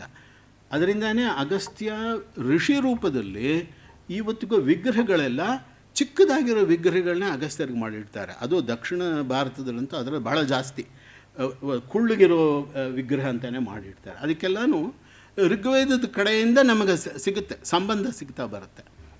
ಇದು ದಕ್ಷಿಣಕ್ಕೆ ಉತ್ತರಕ್ಕೆ ಇರೋ ಸಂಬಂಧ ಇದನ್ನು ಹೇಳೋದಕ್ಕೆ. ಸಮಾಸ ಸಂಹಿತೆಯಲ್ಲಿ ಇದ್ರ ಬಗ್ಗೆ ಎಷ್ಟು ತಪ್ಪು ಬರೆದಿದ್ದಾರೆ ನೋಡಿ. ಸಪ್ತಭಿರಂಶೈ ಕನ್ಯಾಮ ಅಪ್ರಾಪ್ತೆ ರೋಮಕೇತು ದಿವಸಕರೆ ದೃಶ್ಯೋ ಅಗಸ್ತ್ಯ ಅವಂತ್ಯಾನ್ ತತ್ಸಮ ಪೂರ್ವಾಪರೇ ಪ್ಯೇವಂ. ಸಮಾಸ ಸಂಹಿತೆಯಲ್ಲಿ ಏನು ಮಾಡ್ತಾರೆ, ಉಜ್ಜಯಿನಿಗೆ ಸಮವಾಗಿರೋ ಜಾಗದಲ್ಲೆಲ್ಲ ಕಾಣಿಸುತ್ತೆ, ರೋಮಕ ನಗರದಲ್ಲಿ ಕಾಣಿಸುತ್ತೆ. ಇವಾಗ ರೋಮಕ ಹೇಳಿದ್ರೆ ರೋಮಕ ಇರೋದು ಇಟಲಿನಲ್ಲಿ 40 ಗಿಲ್ಲ ಮ್ಯಾಪಲ್ಲಿ ತೋರಿಸಿದೆ. ಉಜ್ಜಯಿನಿದಲ್ಲಿ ಬರೋದೇ ಇಲ್ಲ, ಅಲೆಕ್ಸಾಂಡ್ರಿಯಾನೂ ಇಲ್ಲ ಅಲ್ಲಿ. ಅದರಿಂದ ಅದು ಏನೋ ಬೇರೆ ಏನೋ ಇರಬೇಕು. ಅದರಿಂದ ಎಷ್ಟು ಮುಖ್ಯವಾದ್ದು ಇದು. ಎಲ್ಲಿಂದ ಬಂತು ಈ ಸ್ಫೂರ್ತಿ? ವೇದದಿಂದ. ಯಾಕಂದರೆ ತೈತ್ತಿರ್ಯ ಆರಣ್ಯಕದಲ್ಲಿ ಋಷಯಶ್ಚ ಸಪ್ತ ಅತ್ರಿಶ್ಚಯತ್ ಸರ್ವೇ ಅತ್ರಯೋ ಅಗಸ್ತ್ಯಶ್ಚ ನಕ್ಷತ್ರೈ ಶಂಕೃತೋ ಅವಸನ ಅಂತ ಹೇಳ್ತಾರೆ. ಮುಖ್ಯವಾದ ಮಂತ್ರ. ನಕ್ಷತ್ರಗಳ ಜೊತೆ ಇದ್ದಾರೆ ಕಾಣೆಯ, ಸಪ್ತರ್ಷಿಗಳು ಅಲ್ಲಿದ್ದಾರೆ, ಅಗಸ್ತ್ಯನೂ ಇದೆ. ಯಾಕೆ ನೀವು 8 ಹೇಳಿದ್ರು? ಸಪ್ತರ್ಷಿ ಅಗಸ್ತ್ಯ ಇವರಿಂದಾನೇ ನಮ್ಮ ಗೋತ್ರಗಳೆಲ್ಲ ಬಂದಿರೋದು. ಹಿಂದೂಗಳು ಇವತ್ತು ಹೇಳ್ಕೊಳ್ಳೋದೆಲ್ಲನೂ ವೇದಕ್ಕೆ ಸಂಬಂಧವಾಗಿರೋದು, ಋಷಿಗಳಿಂದ ಬಂದಿರೋರು ಅಂದರೆ ಈ 8 ಜನರಿಂದಾನೇ ಬಂದಿರೋದು. ಅದರಿಂದ ಅದು ಬಹಳ ಮುಖ್ಯವಾದ ವಿಷಯ. ಇವರುಗಳು ದಿಗ್ದರ್ಶನಕ್ಕೆ, ದಕ್ಷಿಣಕ್ಕೆ ಉತ್ತರಕ್ಕೆ ದಿಗ್ದರ್ಶಕರಂದರೆ ಅದು ಸಮಂಜಸವಾಗೇ ಇದೆ. ಆದರೆ ಋಗ್ವೇದದಿಂದ ಪ್ರಾರಂಭಿಸಿ ಋಷಿ ಪ್ರಕೃತೆ ಭೂತ ವಿಕೃತ ಪ್ರಾದುರ್ಭಾವಾಂಶ ಉತ್ಪಾತಂ ಆಚಕ್ಷತೆ ತೇಷಾಂ ದ್ಯೌಃ ಅಂತರಿಕ್ಷಂ ಭೂಃ ಏತಾಶ್ಚ ಆಶ್ರಯ ಪಂಚಮಹಾಭೂತಾನಿ ಯೋನಿ. ಇನ್ನು ಮುಂಚೆ ಪ್ರಕೃತಿ ವಿಜ್ಞಾನ ಏನು ಅಂತ ಹೇಳಿದ್ಮೇಲೆ ಹೆಚ್ಚು ಕಮ್ಮಿ ಅದೇ ಥರನೇ ಇದೆ. ಈ ದ್ಯೌಃ ಅಂತರಿಕ್ಷ ಭೂಮಿ ಅನ್ನೋದು ಯಾಸ್ಕರಲ್ಲೂ ಅದೇ ಥರ ಬರುತ್ತೆ, ಬೇಕಾದಷ್ಟು ಕಡೆ ಹೀಗೇನೇ ಇದೆ. ಅದ್ಭುತ ಬ್ರಾಹ್ಮಣ ಅಂತ ಸಾಮವೇದ ಬ್ರಾಹ್ಮಣದಲ್ಲಿ ಒಂದು ಅಧ್ಯಾಯ ಇದೆ, ಅಂದರೆ ಷಡ್ವಿಂಶ ಬ್ರಾಹ್ಮಣದಲ್ಲಿ. ಅಲ್ಲೂ ತಿರುಗು ಇದೆಲ್ಲ ಬರುತ್ತೆ. ಉತ್ಪಾತಗಳು, ಅದಕ್ಕೇನು ಶಾಂತಿ ಮಾಡಬೇಕು, ಯಾವ ದೇವತೆಗಳು, ಏನೇನು ಉತ್ಪಾತಗಳಿದೆ, ಭೂಮಿ ಉತ್ಪಾತ ಏನು, ಅಂತರಿಕ್ಷ ಉತ್ಪಾತ ಏನು ಅನ್ನೋ ಚರ್ಚೆ ಬರುತ್ತೆ. ಅದರಿಂದ ಈ ಶಾಂತಿ ಕರ್ಮಗಳು ಇದೆಲ್ಲನೂ ವೈದಿಕವಾದ್ದು, ಧಾರ್ಮಿಕವಾದ್ದು. ಅದರ ಕಾರಣ ಎಲ್ಲ ವೈಜ್ಞಾನಿಕವಾದ್ದು. ಅದರಿಂದ ಇದೊಂದು ಆ ವಿಜ್ಞಾನನ ನಾವು ಮರೆತು, ಅಂದರೆ ಲೌಕಿಕ ದೃಷ್ಟಿಯಿಂದ ಬೌದ್ಧಿಕವಾಗಿ ಅದನ್ನು ವಿಶ್ಲೇಷಣೆ ಮಾಡಿ ಅದನ್ನು ಮರೆತು ಬಿಟ್ಟರೆ ಅದು ಬಿಟ್ಟು ಹೋಗಿಬಿಡುತ್ತೆ. ಬೇರೆ ಒಂದು ಆಚಾರ ಮಾತ್ರ ಉಳ್ಕೊಳ್ಳುತ್ತೆ. ಅದಕ್ಕಾಗಿ ನಾನು ಇದನ್ನು ಇಲ್ಲಿ ತೋರಿಸ್ತಾ ಇದ್ದೀನಿ. ಎಷ್ಟು ಚೆನ್ನಾಗಿದೆ ಅಂದರೆ ವಿದ್ಯುತ್ ವಿಭಾಗ ಬೇರೆ ಮಾಡ್ತಾರೆ, ವಿದ್ಯುತ್ ಲಕ್ಷಣ ಅಂತ. ಅವುಗಳ ಉತ್ತರದಲ್ಲಿದ್ದರೆ ಬೇರೆ ಹೆಸರು. ಇವಾಗ ಹತ್ತತ್ರ ಪೂರ್ವ ಸೂರ್ಯಕಾಂತ, ದಕ್ಷಿಣ ಶತಹೃದ, ಪಶ್ಚಿಮ ತಟಿತ್, ಉತ್ತರ ಸೌದಾಮಿನಿ, ಈ ಥರ ಹೆಸರುಗಳು ಕೊಟ್ಟು ಆಯಾಯ ಮಳೆ ಬರೋದು ಹೇಗೆ ಅಂತ ಕೂಡ ದೊಡ್ಡ ವಿವರಣೆ ಇದೆ. ಅದನ್ನು ಈಗ ಮಾಡೋಕ್ಕಾಗೋದಿಲ್ಲ. ಭೂಕಂಪ ಅಧ್ಯಾಯ, ಭೂಕಂಪಗಳ ಬಗ್ಗೆ ಅಧ್ಯಯನ ಮಾಡಿದ್ರಿಂದ ನಾನೊಂದು ಚಿತ್ರ ಕಲ್ಪನೆ ಮಾಡಿದೆ, ಪರಾಶರ ತಂತ್ರದಲ್ಲಿ ಹೇಳಿರೋ ಪ್ರಕಾರನೇ ಅದನ್ನು ತೋರಿಸ್ತಾ ಇದ್ದೀನಿ. ಕೆಂಪು ಬಣ್ಣದ ಜಾಗದಲ್ಲೆಲ್ಲನೂ ಬಹಳ ವಿಪರೀತವಾದ ಭೂಕಂಪಗಳಾಗುತ್ತೆ ಅಥವಾ ಆಗಿರಬಹುದು ಅಂತ ಆ ತಂತ್ರಗಳಲ್ಲಿದೆ. ಇವತ್ತಿಗೂ ಹೆಚ್ಚು ಕಮ್ಮಿ ಹೀಗೇ ಇರೋದು. ಸೈಸ್ಮಿಕ್ ಝೋನಲ್ಲಿ ಮ್ಯಾಪ್ ಅಂತಿದೆ. ಸೈಸ್ಮಿಕ್ ಝೋನ್ ಮ್ಯಾಪಲ್ಲಿ 4 ಝೋನ್ ಇವಾಗಲೂ ತೋರಿಸೋದು. ಇಲ್ಲೂ 4 ಇರೋದು. ವಾಯು, ಅಗ್ನಿ, ಇಂದ್ರ, ವರುಣ. ಅದು ಅಲ್ಲದೆ ಇರೋದು 1, 5 ಆ ಥರ ಇದೆ.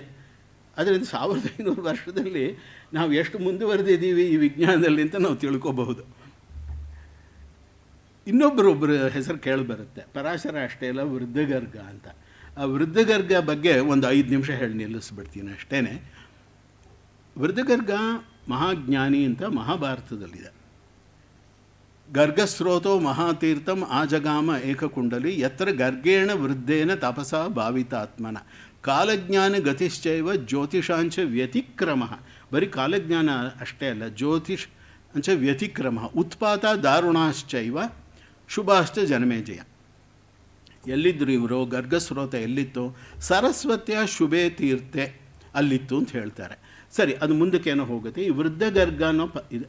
ಈ ವೃದ್ಧ ಗರ್ಗ ಯಾರು, ಇವ್ರು ಮಾಡಿರೋ ಕೆಲಸ ಏನು ಅಂತ ತಿಳ್ಕೊಬೇಕಾಗತ್ತೆ. ನಾವೇನು ಮಾಡಿದ್ವಿ, ಇದಕ್ಕಾಗಿ ಬಹಳಷ್ಟು ಗರ್ಗ, ಗಾರ್ಗೀಯ, ಗಾರ್ಗ್ಯ ಈ ಥರದ ಹೆಸರುಗಳು ನಮ್ಮ ಗ್ರಂಥಗಳಲ್ಲಿ ಬಹಳಷ್ಟಿವೆ. ಅದೃಷ್ಟವಶಾತ್ ಇವರ ಹೆಸರಲ್ಲಿರೋ ಗ್ರಂಥಗಳು, ಮಾತೃಕೆಗಳು, ಮ್ಯಾನ್ಸ್ಕ್ರಿಪ್ಟ್ಸ್ ಸಿಗುತ್ತೆ. ನಾವು 18 ಮ್ಯಾನ್ಸ್ಕ್ರಿಪ್ಟನ್ನು ಶೇಖರಣೆ ಮಾಡಿದ್ವಿ ಕಷ್ಟಪಟ್ಟು. ಈ 3 ವರ್ಷಗಳಲ್ಲಿ 18 ಮ್ಯಾನ್ಸ್ಕ್ರಿಪ್ಟನ್ನು ನಾವು ಶೇಖರಣೆ ಮಾಡಿದ್ದೀವಿ, ನಾನು ನನ್ನ ಸಹೋದ್ಯೋಗಿಗಳ. ಅದರ ಲಿಸ್ಟ್ ಇಲ್ಲಿದೆ. ಗರ್ಗನ ಹೆಸರು ಎಲ್ಲ ಯಾರು ಇದು ಗರ್ಗ ಅಂತ ಹೇಳಿದ್ರೆ ಕೊಡಿ ಅದನ್ನು ಅಂತ ಹಣ ಕೊಟ್ಟು ತೊಗೊಂಡು ಅದರಲ್ಲಿ ಏನಿದೆ ಅಂತ ನೋಡ್ತಿದ್ದೀವಿ. ಎಲ್ಲದರಲ್ಲೂ ನಮಗೆ ಬೇಕಾಗೋ ಜ್ಯೋತಿಷ ಇಲ್ಲ. ಗರ್ಗ ಸಂಹಿತೆ, ಗಾರ್ಗ್ಯನ ಕೆಲವು ಫಲಜ್ಯೋತಿಷ ಇದೆ, ಕೆಲವು ಬೇರೆ ಹೋರ ಒಂದಿದೆ, ಕೆಲವು ಒಂದು ವಾಸ್ತುವಿದ್ಯೆ ಒಂದು ಸಿಕ್ಬಿಟ್ಟಿದೆ ನಮಗೆ. ನೇಪಾಳದಿಂದ ವೃದ್ಧ ಗರ್ಗ ಸಂಹಿತೆ ಅನ್ನೋದು ವಾಸ್ತುವಿದ್ಯೆ, ಅದೊಂದು ವಿಶೇಷವಾಗಿ ನಮಗೆ ಅದು ಸಿಕ್ಕಿರೋದು. ಈಗ ಹೇಗಿದೆ ಈ ಮ್ಯಾನ್ಸ್ಕ್ರಿಪ್ಟ್ಗಳು ಅಂತ ಇಲ್ಲಿ ಕೆಲವು ತೋರಿಸಿದ್ದೀನಿ. ಇದರಲ್ಲಿ ಒಂದು ಮಾತ್ರ ಇನ್ನು ತಾಳೆಗರಿ ಗ್ರಂಥದಲ್ಲೇ ಇದೆ. ಅದನ್ನು ನಾವು ಓದಿ ಬರೆದು ನಾವು ಅದನ್ನು ಅಧ್ಯಯನ ಮಾಡ್ತಾಯಿದ್ದೀವಿ. ಈ ಗರ್ಗ ಸಂಹಿತೆ ಏನಂದರೆ ಇದು ಮಲಯಾಳ ಲಿಪಿನಲ್ಲಿದೆ, ಸಂಸ್ಕೃತ ಭಾಷೆ ಆದರೂ ಮಲಯಾಳ ಲಿಪಿನಲ್ಲಿದೆ. ಇದರಲ್ಲಿ ಬಹಳ ಮುಖ್ಯವಾದ ಗಣಿತ ಅಂಗಾನೂ ಇದರಲ್ಲಿ ಸೇರಿಕೊಂಡಿದೆ.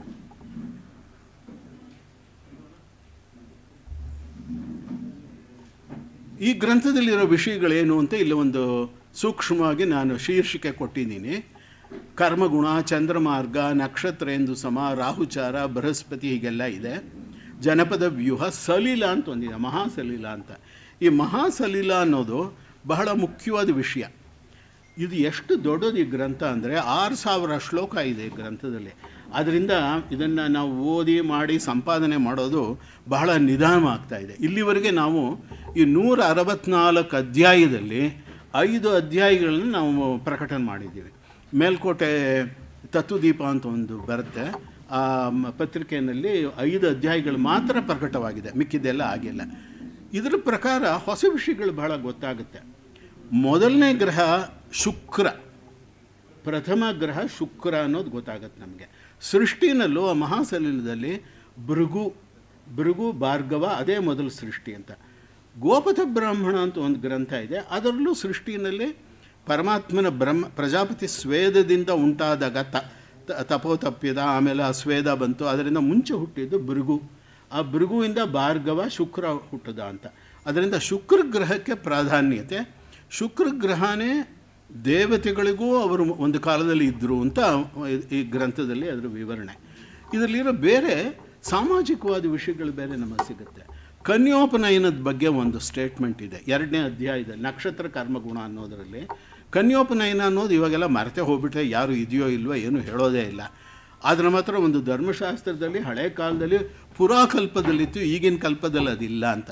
ಇವರು ಕನ್ಯೋಪನಯನಕ್ಕೆ ಒಂದು ಕೃತಿಕಾ ನಕ್ಷತ್ರದಲ್ಲಿ ಕನ್ಯೋಪನಯನ ಮಾಡ್ಬೋದು ಅಂತ ಬೇರೆ ಇವರು ಹೇಳ್ತಾರೆ. ಇದರಿಂದ ಸಾಮಾಜಿಕವಾದ ವಿಷಯಗಳು ಗೊತ್ತಾಗುತ್ತೆ. ಈ ನಕ್ಷತ್ರಗಳೇ ಒಂದೊಂದು ನಕ್ಷತ್ರ 27 ಅಂತ ಹೇಳಿದ್ರೇನು, ಒಟ್ಟು 83 ಅಲ್ಲಿ ನಕ್ಷತ್ರಗಳಿರೋದು, ತಾರೆಗಳಿರೋದು. ಬರೀ 27 ತಾರೆಗಳಿಂದ ಆಗೋದಿಲ್ಲ ಇದು. ಆ 83 ತಾರೆಗಳು ಯಾವುದು, ಎಷ್ಟು ಸಂಖ್ಯೆ, ಅವುಗಳ ರೂಪ ಏನು, ಅದೆಲ್ಲನೂ ಕೊಟ್ಟಿದ್ದಾರೆ. ಅಷ್ಟೇ ಅಲ್ಲದೆ ಋತು ಲಕ್ಷಣಗಳು ಹೇಳಿದ್ದಾರೆ. ಅಂದರೆ ಬೇರೆ ಬೇರೆ ಋತುವಿನಲ್ಲಿ ಸೂರ್ಯ ಯಾವ್ಯಾವ ನಕ್ಷತ್ರದ ಜೊತೆ ಇದ್ದಾನೆ ಅಂತ.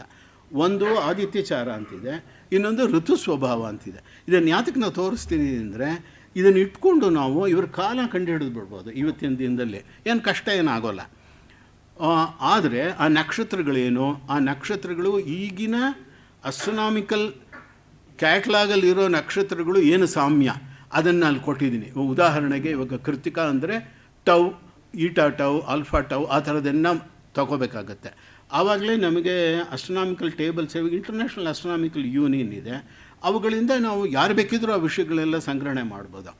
ಅದನ್ನು ತಿಳ್ಕೊಂಡ್ರೆ, ಇವಾಗ ಇಲ್ಲಿ 2 ಚಿತ್ರಣ ಕೊಟ್ಟಿದ್ದೀನಿ. ಆ 2 ಚಿತ್ರಣದಲ್ಲಿ ಎಡಗಡೆ ಇರೋದು ಆದಿತ್ಯಚಾರ, ಹಸಿರು ಬಣ್ಣದ್ದು. ಆ ಋತುಗಳ ಲಕ್ಷಣ ತಗೊಂಡ್ರೆ ಬಹಳ ಹೊಂದಿಕೊಳ್ಳೋದು ಯಾವಾಗ ಅಂದರೆ 1300 -1300 ಅಂದರೆ ಕ್ರಿಸ್ತಪೂರ್ವ 1300. ಅದಕ್ಕಿಂತ ಹಿಂದಕ್ಕೆ ಹೋದರೆ ವೃದ್ಧಗರ್ಗಂದು ವ್ಯತ್ಯಾಸ ಬಂದುಬಿಡುತ್ತೆ. 10 ಡಿಗ್ರಿ ಅಂದರೆ ಸೂರ್ಯನಿಗೆ 1 ಡಿಗ್ರಿ 1 ದಿನ ಅಂತ ಇಟ್ಕೊಳ್ಳಿ. ಅಂದರೆ ಇವಾಗ ಇದು ಗ್ರೀಷ್ಮ ಋತು ಆರಂಭ ಆಗುತ್ತೆ ಈ ನಕ್ಷತ್ರದಲ್ಲಿ ಅಂತ ಇವ್ರು ಹೇಳಿದ್ರೆ 10 ದಿನ ವ್ಯತ್ಯಾಸ ಬಂದುಬಿಡುತ್ತೆ. ನೀವು 2000ಕ್ಕೆ ಹೋದರೆ ಅಂದರೆ 2000 BCಗೆ ಹೋದರೆ ಸರಿಯಾಗಿ ಬರೋದು ಎಲ್ಲಿ ಅಂದರೆ 1300 BCನಲ್ಲಿ ಬರುತ್ತೆ. ಅಗಸ್ತ್ಯ ಅಂತ ಹೇಳಿದೆ 1300, ಇದು ಹೆಚ್ಚು ಕಮ್ಮಿ ಹಾಗೆ ಬರುತ್ತೆ. ಆದರೆ ಒಂದಿದೆ, ಅದು ಋತು ಸ್ವಭಾವ ಅಂತ, ಕೆಂಪದೊಂದು ತೋರಿಸಿದ್ದೀನಿ. ಅಲ್ಲಿ 12 ನಕ್ಷತ್ರಗಳೊಟ್ಟು ಮಾಸಗಳು ಕೊಟ್ಟಿದ್ದಾರೆ. ಅದೇ ಕೆಳಗಡೆ ಒಂದು ಚಿತ್ರ ಇದೆ, ಅದೀಗ ವಿವರಣೆ ಮಾಡೋಕ್ಕೆ ಕಾಲಾವಕಾಶ ಇಲ್ಲ. ಅದು ಎಲ್ಲೂ ಹೊಂದಿಕೊಳ್ಳುತ್ತೆ ಅಂದರೆ 500 BCಗೆ ಹೊಂದಿಕೊಳ್ಳುತ್ತೆ. ಅಂದರೆ ಈ ವೃದ್ಧಗರ್ಗ ಸಂಹಿತೆ ಇವಾಗ ನಮ್ಮ ಹತ್ರ ಇರೋ ಪುಸ್ತಕಗಳು ಏನಿದೆ 10 ಗ್ರಂಥಗಳು, ಮ್ಯಾನ್ಸ್ಕ್ರಿಪ್ಟ್ಗಳು, ಅದರಲ್ಲಿ ಒಂದು ವಿಶೇಷವಾದ ವಿಜ್ಞಾನ ಇದೆ. ಆ ವಿಜ್ಞಾನ ಎಷ್ಟು ವರ್ಷದ್ದು? ಕೊನೆ ಪಕ್ಷ 800 ವರ್ಷದ ವಿಜ್ಞಾನ ಇದೆ ಅದರಲ್ಲಿ.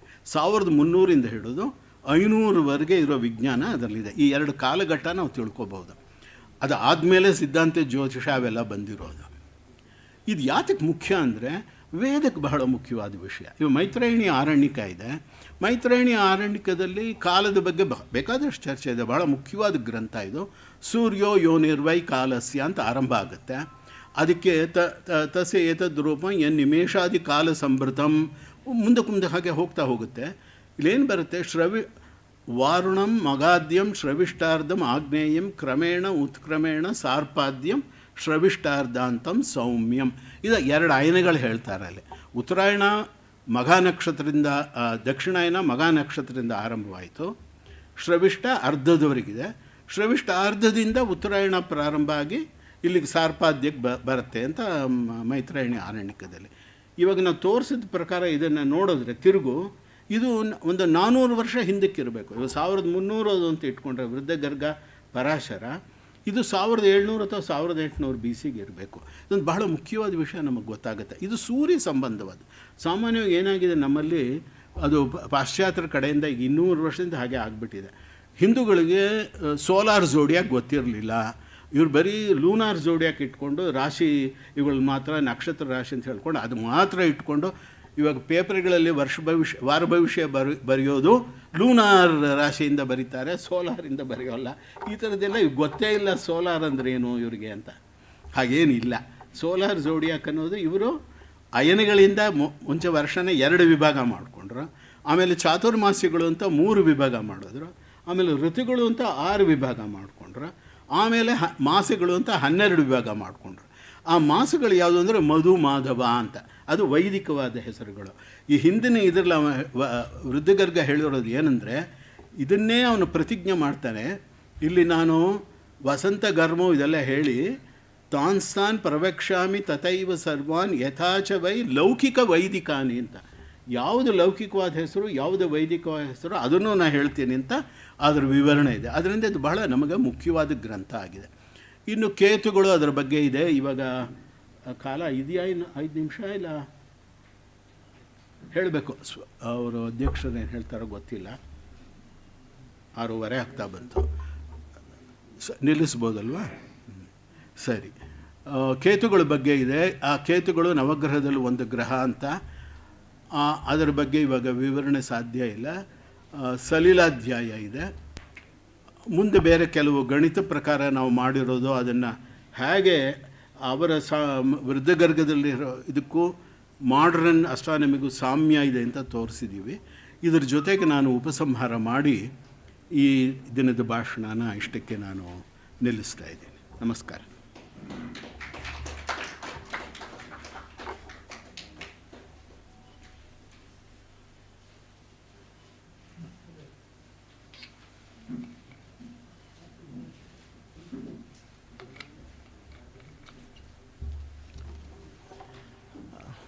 ವಿದ್ವಾಂಸರಿಗೆ ಕ್ಷಮಿಸಬೇಕು, ಅವರ ಚಿಂತನ ಮಂಥನಕ್ಕೆ ನಮ್ಮಿಂದ ಸ್ವಲ್ಪ ತೊಂದರೆ ಆಗಿದ್ದಕ್ಕಾಗಿ ಈ ಕಾರ್ಯಕ್ರಮದ ನಂತರ ನಾವು ಈ ಕಾರ್ಯಕ್ರಮವನ್ನು ಮುಂದುವರಿಸ್ತೇವೆ. ಪೂಜ್ಯ ಶ್ರೀಪಾದಂಗಳವರನ್ನು ನಾನು ವೇದಿಕೆಗೆ ಬರಮಾಡಿಕೊಳ್ತಾ ಇದ್ದೇನೆ. ಅದರ ಜೊತೆಗೆ ಇವತ್ತು ನಮ್ಮೊಡನೆ ವಿಶೇಷ ಅತಿಥಿಗಳಾಗಿ ಚಿಕ್ಕೋಡಿ ಕ್ಷೇತ್ರದ ಮಾನ್ಯ ಸಂಸದರಾದಂತಹ ಶ್ರೀ ಅಣ್ಣಾ ಸಾಹೇಬ್ ಜೊಲ್ಲೆಯವರು ಮತ್ತು ಅವರ ಧರ್ಮಪತ್ನಿಯವರು, ಕರ್ನಾಟಕ ಸರ್ಕಾರದ ಮಾನ್ಯ ಹಿಂದೂ ಧರ್ಮಾದಾಯ ದತ್ತಿ ಮತ್ತು ಮುಜರಾಯಿ ಸಚಿವರು ಮತ್ತು ವಕ್ಫ್ ಖಾತೆಯ ಸಚಿವರು ಆಗಿರುವ ಶ್ರೀಮತಿ ಶಶಿಕಲಾ ಜೊಲ್ಲೆ ಅವರಿದ್ದಾರೆ. ದಯವಿಟ್ಟು ಅವರನ್ನು ನಾನು ವೇದಿಕೆಗೆ ಬರಮಾಡಿಕೊಳ್ತಾ ಇದ್ದೇನೆ. ಉಭಯರು ವೇದಿಕೆಗೆ ಬರಬೇಕು ಅಂತ ವಿನಂತಿಸಿಕೊಳ್ತೇನೆ.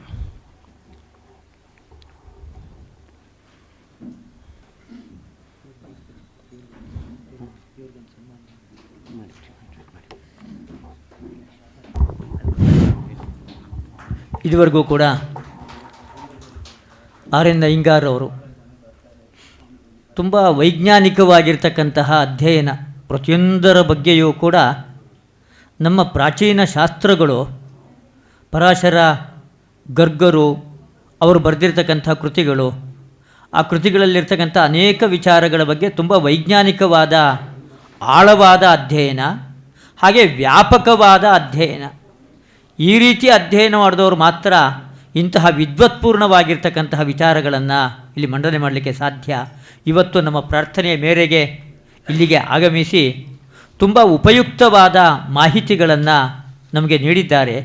ಇನ್ನು ಹೆಚ್ಚೆಚ್ಚು ಅಧ್ಯಯನಕ್ಕೆ ಯಾವ ದಿಕ್ಕಿನಲ್ಲಿ ನಾವು ಸಾಗಬಹುದು ಎಂಬುದಾಗಿ ಒಂದು ಒಳ್ಳೆಯ ದಿಕ್ ಪ್ರದರ್ಶನ ಅದನ್ನು ಇವತ್ತು ಆರ್.ಎನ್. ಅಯ್ಯಂಗಾರ್ ಅವರು ಮಾಡಿಕೊಟ್ಟಿರ್ತಕ್ಕಂಥದ್ದು ತುಂಬ ಸಂತೋಷದ ಸಂಗತಿಯಾಗಿದೆ. ಅವರಿಗೆ ನಾನು ನಮ್ಮ ಚಾತುರ್ಮಾಸ್ಯ ಮಹೋತ್ಸವ ಸಮಿತಿ, ಪೂರ್ಣಪ್ರಜ್ಞ ವಿದ್ಯಾಪೀಠ ಪ್ರತಿಷ್ಠಾನ ಈ ಸಂಸ್ಥೆಗಳ ಪರವಾಗಿ ಹೃತ್ಪೂರ್ವಕವಾಗಿ ಕೃತಜ್ಞತೆಗಳನ್ನು ನಾನು ಸಲ್ಲಿಸ್ತಾ ಇದ್ದೇನೆ. ಶ್ರೀಯುತ ಆರ್.ಎನ್. ಅಯ್ಯಂಗಾರ್ ಅವರು ಇದೇ ರೀತಿಯಾಗಿ ನಮ್ಮ ಪ್ರಾರ್ಥನೆಯನ್ನು ಮನ್ನಿಸಿ ಪದೇ ಪದೇ ಬಂದು ನಮಗೆ ಮಾರ್ಗದರ್ಶನವನ್ನು ನೀಡಬೇಕು ಅಂತ ಕೇಳ್ಕೊಳ್ತಾ ಇದ್ದೇನೆ. ಶ್ರೀಯುತ ಅಯ್ಯಂಗಾರ್ ಅವರ ವಿದ್ವತ್ಪೂರ್ಣವಾಗಿರತಕ್ಕಂತಹ ಪ್ರವಚನವನ್ನು ನಾವು ಕೇಳಿದೆವು. ಇದನ್ನು ಗಮನಿಸಿದಾಗ ನಮ್ಮ ಪೂರ್ವಜರಾಗಿರತಕ್ಕಂತಹ ಮುನಿಗಳ ಜ್ಞಾನದ ಆಳ ಅಗಲ ಎತ್ತರ ಏನು ಅನ್ನೋತಕ್ಕಂಥದ್ದ ನಮಗೆ ಅರಿವಾಗತ್ತೆ. 800 ವರ್ಷಗಳ ಕಾಲದ ಒಂದು ಗಣನೆಯನ್ನು ಮಾಡಬೇಕು ಅಂತಂದರೆ ಗಮನಿಸಬೇಕು, ಕಾಲದಲ್ಲಿ ಅವರೆಲ್ಲರೂ ಕೂಡ ಆ ಒಂದು ವಿಚಾರದ ಕುರಿತಾಗಿ ಸೂರ್ಯ ಎಲ್ಲಿ ಉದಿತನಾಗ್ತಾನೆ, ಅಗಸ್ತ್ಯ ಎಲ್ಲಿ ಉದಿತನಾಗ್ತಾನೆ ಅನ್ನತಕ್ಕಂಥದ್ದನ್ನು ಇದು 800 ವರ್ಷಗಳ ಕಾಲ ವಿಚಾರ ಮಾಡಬೇಕು ಅಂತಂದರೆ ಕಾಲ ಕೂಡ ಅದರ ಗಮನಿಸಿ ಅದನ್ನು ಉಲ್ಲೇಖ ಮಾಡ್ತಾ ಅದನ್ನು ದಾಖಲೆ ಮಾಡ್ತಾ ಬರಬೇಕಾಗತ್ತೆ.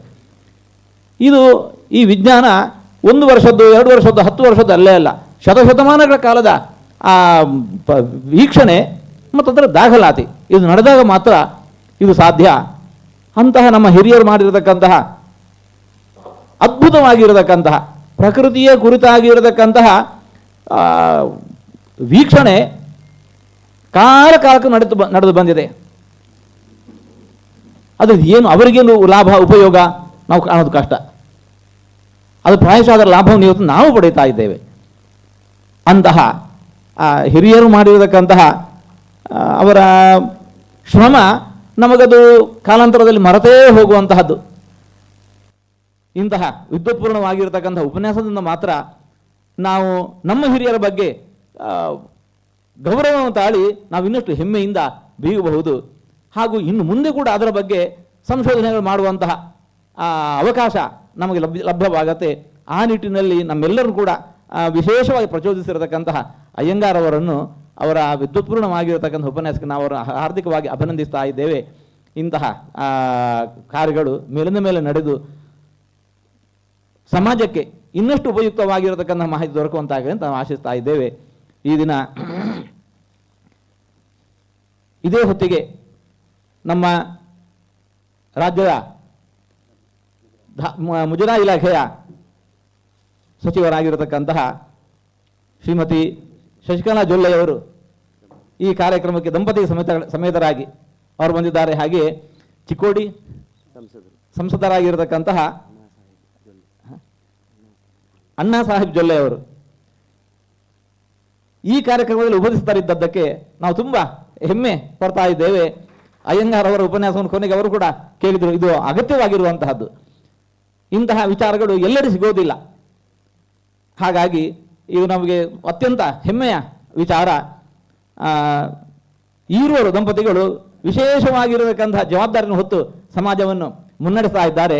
ಅವರಿಂದಲೂ ಕೂಡ ಮುಂದಿನ ದಿವಸಗಳಲ್ಲಿ ನಮ್ಮ ಸಮಾಜ ವಿಶೇಷವಾಗಿರತಕ್ಕಂತಹ ಉನ್ನತಿಯನ್ನು ಪಡೆಯುವಂತೆ ಆಗಲಿ. ಅದಕ್ಕೆ ಬೇಕಾಗಿರತಕ್ಕಂತಹ ಶಕ್ತಿ ಸಾಮರ್ಥ್ಯವನ್ನು ಅವರಿಗೆ ಕೃಷ್ಣದೇವರು ನೀಡಲಿ, ಶ್ರೀಮದ್ ಆಚಾರ್ಯರು ನೀಡಲಿ, ನಮ್ಮ ಗುರುಗಳು ಅವರ ಆಶೀರ್ವಾದ ಬೆನ್ನ ಹಿಂದೆ ಸದಾ ಇದೆ. ಅದು ವಿಶೇಷವಾಗಿ ಇನ್ನಷ್ಟು ಬೆಳೆದು ಅವರನ್ನು ಸಮಾಜಮುಖಿ ಆಗಿರತಕ್ಕಂಥ ಸೇವೆ ಬೆಳೆಯುವಂತಾಗಲಿ ಅಂತ ನಾವು ಆಶಿಸ್ತಾ ಇದ್ದೇವೆ.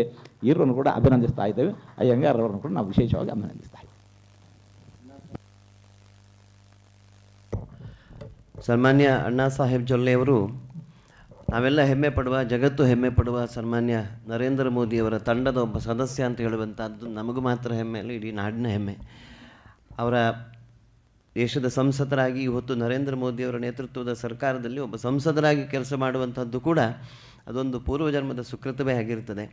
ಉದ್ಯಮ ಕ್ಷೇತ್ರದಲ್ಲಿ, ಸಾಮಾಜಿಕ ಕ್ಷೇತ್ರದಲ್ಲಿ ಬಹಳ ದೊಡ್ಡ ಮಟ್ಟದಲ್ಲಿ ತೊಡಗಿಸಿಕೊಂಡ ದಂಪತಿಗಳು ಶಶಿಕಲಾ ಜೊಲ್ಲೆ ಮತ್ತು ಅಣ್ಣಾ ಸಾಹೇಬ್ ಜೊಲ್ಲೆ ಅವರು. ಇವತ್ತು ಅವರಿಬ್ಬರಿಗೂ ಕೂಡ ನಾಡನ್ನು ಮುನ್ನಡೆಸ್ತಕ್ಕಂಥ ಒಂದಷ್ಟು ಜವಾಬ್ದಾರಿಗಳು, ಪ್ರಮುಖ ಜವಾಬ್ದಾರಿಗಳು ಸಿಕ್ಕಿತು. ಶ್ರೀಮತಿ ಶಶಿಕಲಾ ಜೊಲ್ಲೆ ಅವರಿಗೆ ಇತ್ತೀಚೆಗಷ್ಟೇ ಮುಜರಾಯಿ ಖಾತೆ ಅದು ಒದಗಿ ಬಂದಿದೆ.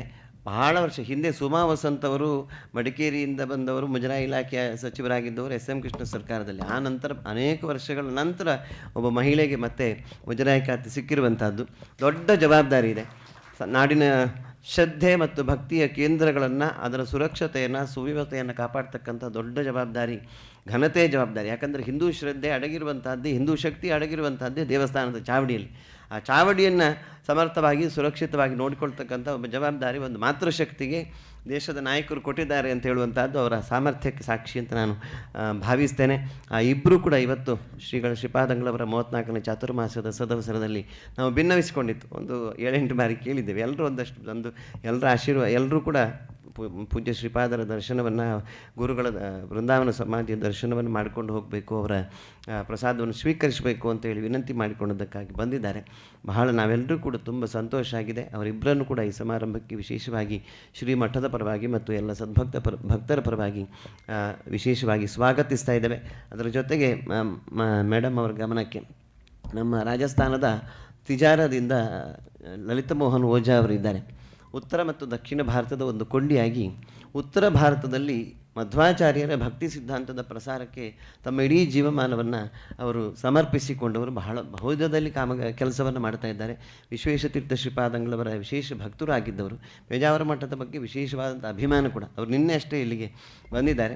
ಇವತ್ತು ಅವರು ನಮ್ಮೊಟ್ಟಿಗೆ ಉಪಸ್ಥಿದ್ದಾರೆ. RN ಅಯ್ಯಂಗಾರ್ ಅವರು ನಮ್ಮೊಟ್ಟಿಗಿದ್ದಾರೆ. ಎಲ್ಲ ದೊಡ್ಡ ದೊಡ್ಡ ವಿದ್ವಾಂಸರು, ಘನ ವಿದ್ವಾಂಸರು ಈ ಸಮಾರಂಭದಲ್ಲಿ ಉಪಸ್ಥಿತರಿದ್ದಾರೆ. ಈ ಕಾರ್ಯಕ್ರಮ, ಈ ಧರ್ಮಸಭೆಗೆ ಮೆರುಗು ಸ್ವರೂಪದಲ್ಲಿ ಅಣ್ಣಾ ಸಾಹೇಬ್ ಜೊಲ್ಲೆ ದಂಪತಿಗಳು ಇರುವಂತಹದ್ದನ್ನು ಕೂಡ ನಾವು ಮತ್ತೊಮ್ಮೆ ಅಭಿನಂದಿಸ್ತಾ ಅವರ ಉಪಸ್ಥಿತಿಗಾಗಿ ನಾವು ಧನ್ಯತೆಯನ್ನು, ಕೃತಜ್ಞತೆಯನ್ನು ಅರ್ಪಿಸಿಕೊಂಡು ಇವತ್ತು ಮೊದಲಾಗಿ ಆ ದಂಪತಿಗಳು ಪೂಜ್ಯ ಶ್ರೀಪಾದಂಗಳವರಿಗೆ ಗೌರವವನ್ನು ಸಮರ್ಪಿಸಬೇಕು ಅಂತ ಅಪೇಕ್ಷಿಸಿದ್ದಾರೆ. ಚಾತುರ್ಮಾಸ್ಯದ ಗೌರವ.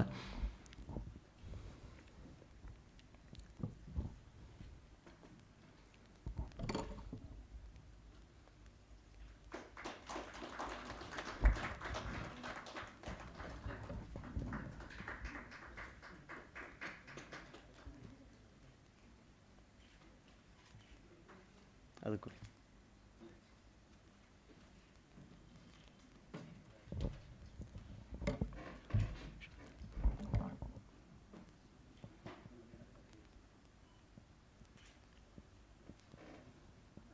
ಶ್ರೀಮತಿ ಶಶಿಕಲಾ ಜೊಲ್ಲೆ ಅವರು ಇವತ್ತು ನಮ್ಮನ್ನು ಉದ್ದೇಶಿಸಿ, ಸಭೆಯನ್ನು ಉದ್ದೇಶಿಸಿ 2 ಮಾತಾಡಬೇಕು ಅಂತ ವಿನಂತಿ ಮಾಡಿಕೊಳ್ತೇನೆ.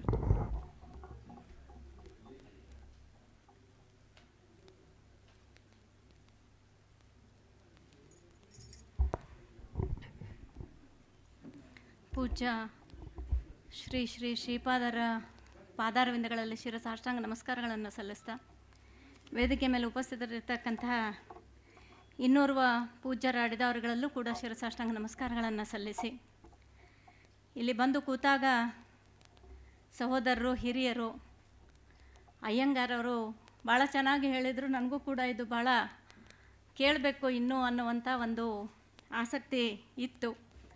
ಅಂತಹ ಹಿರಿಯ ಜೀವಿಗಳಾದಂಥ ಅಯ್ಯಂಗಾರವರೇ, ಚಿಕ್ಕೋಡಿಯ ಸಂಸದರಾದಂಥ ಅಣ್ಣಾ ಸಾಹೇಬ್ ಜೊಲ್ಲೆ ಅವರೇ, ಇಲ್ಲಿ ನೆರೆದಂಥ ಯಾವತ್ತೂ ನನ್ನ ಹಿರಿಯ ಗುರುಗಳ ಸ್ಥಾನದಲ್ಲಿರ್ತಕ್ಕಂಥ ಎಲ್ಲ ನನ್ನ ಸಹೋದರರಿಗೆ ನಮಸ್ಕಾರಗಳನ್ನು ಸಲ್ಲಿಸ್ತಾ, ನಾನು ಈ ಒಂದು ಇಲಾಖೆಯ ಜವಾಬ್ದಾರಿಯನ್ನು ತಗೊಂಡ್ಮೇಲೆ ಇಲ್ಲಿ ಬರಬೇಕು, ಪೂಜ್ಯರ ದರ್ಶನ ಮಾಡಬೇಕು ಅಂಥೇಳಿ ನಾನು ಕೂಡ ಭಾಳಷ್ಟು ಅಂದ್ಕೊಂಡಿದ್ದೆ. ಆದರೆ ಬೆಳಗಾವಿಯ ಚುನಾವಣೆ ಇರೋದರಿಂದ, ಮಹಾಪುರ ಇರೋದರಿಂದ ಆ ಕಡೆ ಎಲ್ಲನೂ ಸುತ್ತಾಡಿ ಬರೋದಕ್ಕೆ ಸ್ವಲ್ಪ ತಡ ಆಯಿತು. ಆದರೆ ಇವತ್ತು ಬಂದ ಮೇಲೆ ನಿಜವಾಗ್ಲೂ ನನಗೊಂದು ವಚನ ನೆನಪಾಗ್ತದೆ. ಎತ್ತನ ಮಾಮರ ಎತ್ತನ ಕೋಗಿಲೆ, ಎತ್ತನಿಂದೆತ್ತ ಸಂಬಂಧವಯ್ಯ. ಬೆಟ್ಟದ ನಲ್ಲಿಕಾಯಿ ಸಮುದ್ರನ ಉಪ್ಪು, ಎತ್ತನಿಂದೆತ್ತ ಸಂಬಂಧವಯ್ಯ. ಗುಹೇಶ್ವರ ಲಿಂಗಕ್ಕೂ ಎನಗೂ ಎತ್ತನಿಂದೆತ್ತ ಸಂಬಂಧ ಅಂತ ಶರಣರು ಈ ಒಂದು ವಚನವನ್ನು ಹೇಳ್ತಾರೆ. ಎಲ್ಲೋ ಬೆಳೆದಂಥ ಒಂದು ಮಾವಿನ ಚಿಗುರನ್ನು ಎಲ್ಲೋ ಹುಟ್ಟಿ ಬೆಳೆದಂಥ ಒಂದು ಕೋಗಿಲೆ ಬಂದು ಅದನ್ನು ತಿಂದು ಸುಮಧುರವಾಗಿ ಹಾಡು ಹಾಡ್ತದೆ. ಅದಕ್ಕೆ ಏನು ಸಂಬಂಧ ಇದೆ ಗೊತ್ತಿಲ್ಲ, ಆದರೆ ಆ ಸಂಬಂಧ ಬಿಟ್ಟು ಅದು ಇರೋದಿಲ್ಲ. ಅದೇ ಬೆಟ್ಟದ ಮೇಲೆ ಬೆಳೆದಿರುವಂಥ ನೆಲ್ಲಿಕಾಯಿ ಅದನ್ನು ಹಾಗೆ ತಿನ್ನಿರಿ ಅಂದರೆ ಯಾರೂ ತಿನ್ನಂಗಿಲ್ಲ, ಅದ್ರ ಜೊತೆಗೆ ಉಪ್ಪು ಕೇಳ್ತೀವಿ. ಆದರೆ ಬೆಟ್ಟದ ನೆಲ್ಲಿಕಾಯಿ, ಸಮುದ್ರದಲ್ಲಿರ್ತಕ್ಕಂಥ ಉಪ್ಪು, ಅದಕ್ಕೂ ಏನು ಸಂಬಂಧ ಗೊತ್ತಿಲ್ಲ, ಆದರೆ ಆ ಸಂಬಂಧ ಇದೆ. ಇವತ್ತು ನನಗನ್ಸಿರೋದು, ನನಗೆ ನಮ್ಮ ಹಿರಿಯರೆಲ್ಲರೂ ಈ ಖಾತೆ ಕೊಟ್ಟಿರೋದ್ರಿಂದ ನಂದು ಅಣ್ಣ ಸಾಹೇಬ್ರದು ಪೂರ್ವ ಜನ್ಮದ ಏನಾದರೂ ಪುಣ್ಯ ಇರಬೇಕು, ಈ ಒಂದು ಅವಕಾಶವನ್ನು ನನಗೆ ಕಲ್ಪಿತವಾಯಿತು ಅಂಥೇಳಿ ನಾನು ಪೂಜ್ಯರಲ್ಲಿ ನಮನಗಳೊಂದಿಗೆ ಹೇಳೋದಕ್ಕೆ ಇಚ್ಛೆ ಪಡ್ತೀನಿ. ನನಗೂ ಕೂಡ ಪ್ರೀತಿಯ ವಿಷಯ. ನಾನು ಕೂಡ ನಮ್ಮ ಮನೆತನ ಆಧ್ಯಾತ್ಮಿಕ ಚಿಂತನೆಯಿಂದ ಬಂದಿರುವಂಥದ್ದು.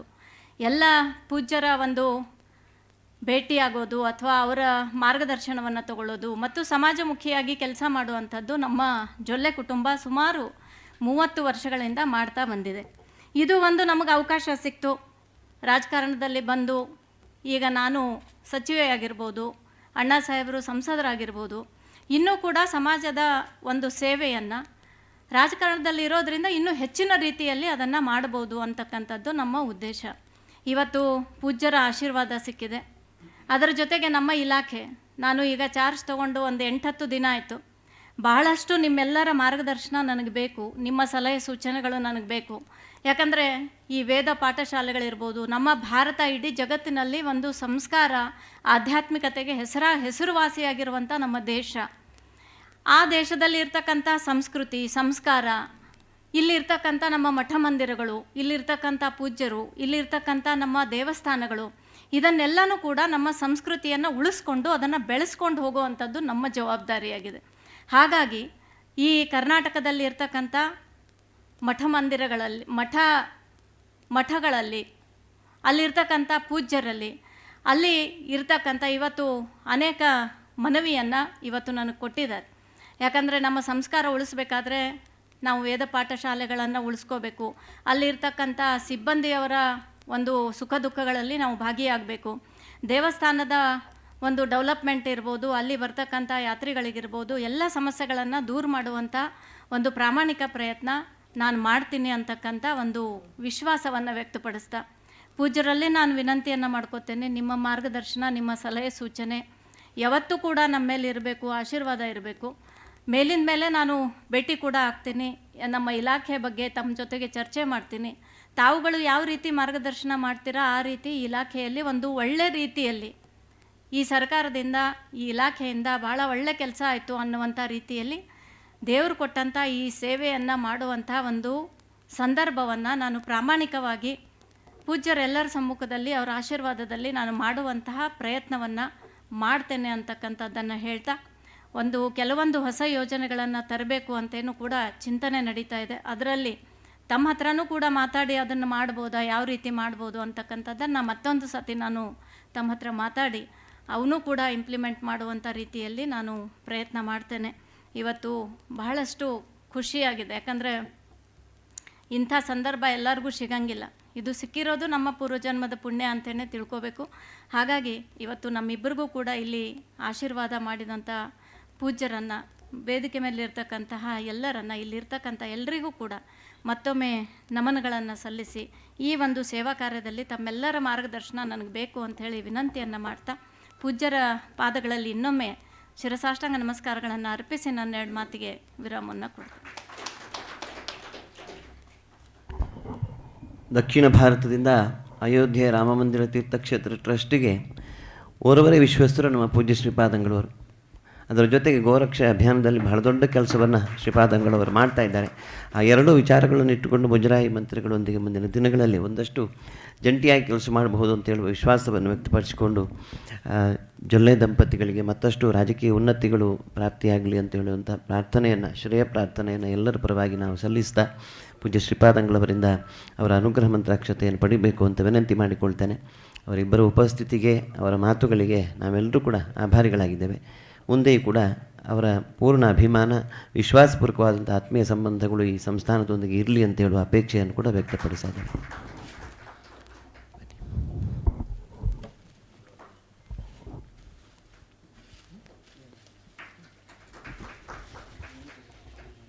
ಇದೊಂದು ಅಚಾನಕ್ ಆದಂಥ ಸಮಾರಂಭ. ಆನ್ಲೈನ್ನಲ್ಲಿ ಸಾವಿರಾರು ಜನ ಇದನ್ನು ನೋಡ್ತಾ ಇರ್ತಾರೆ.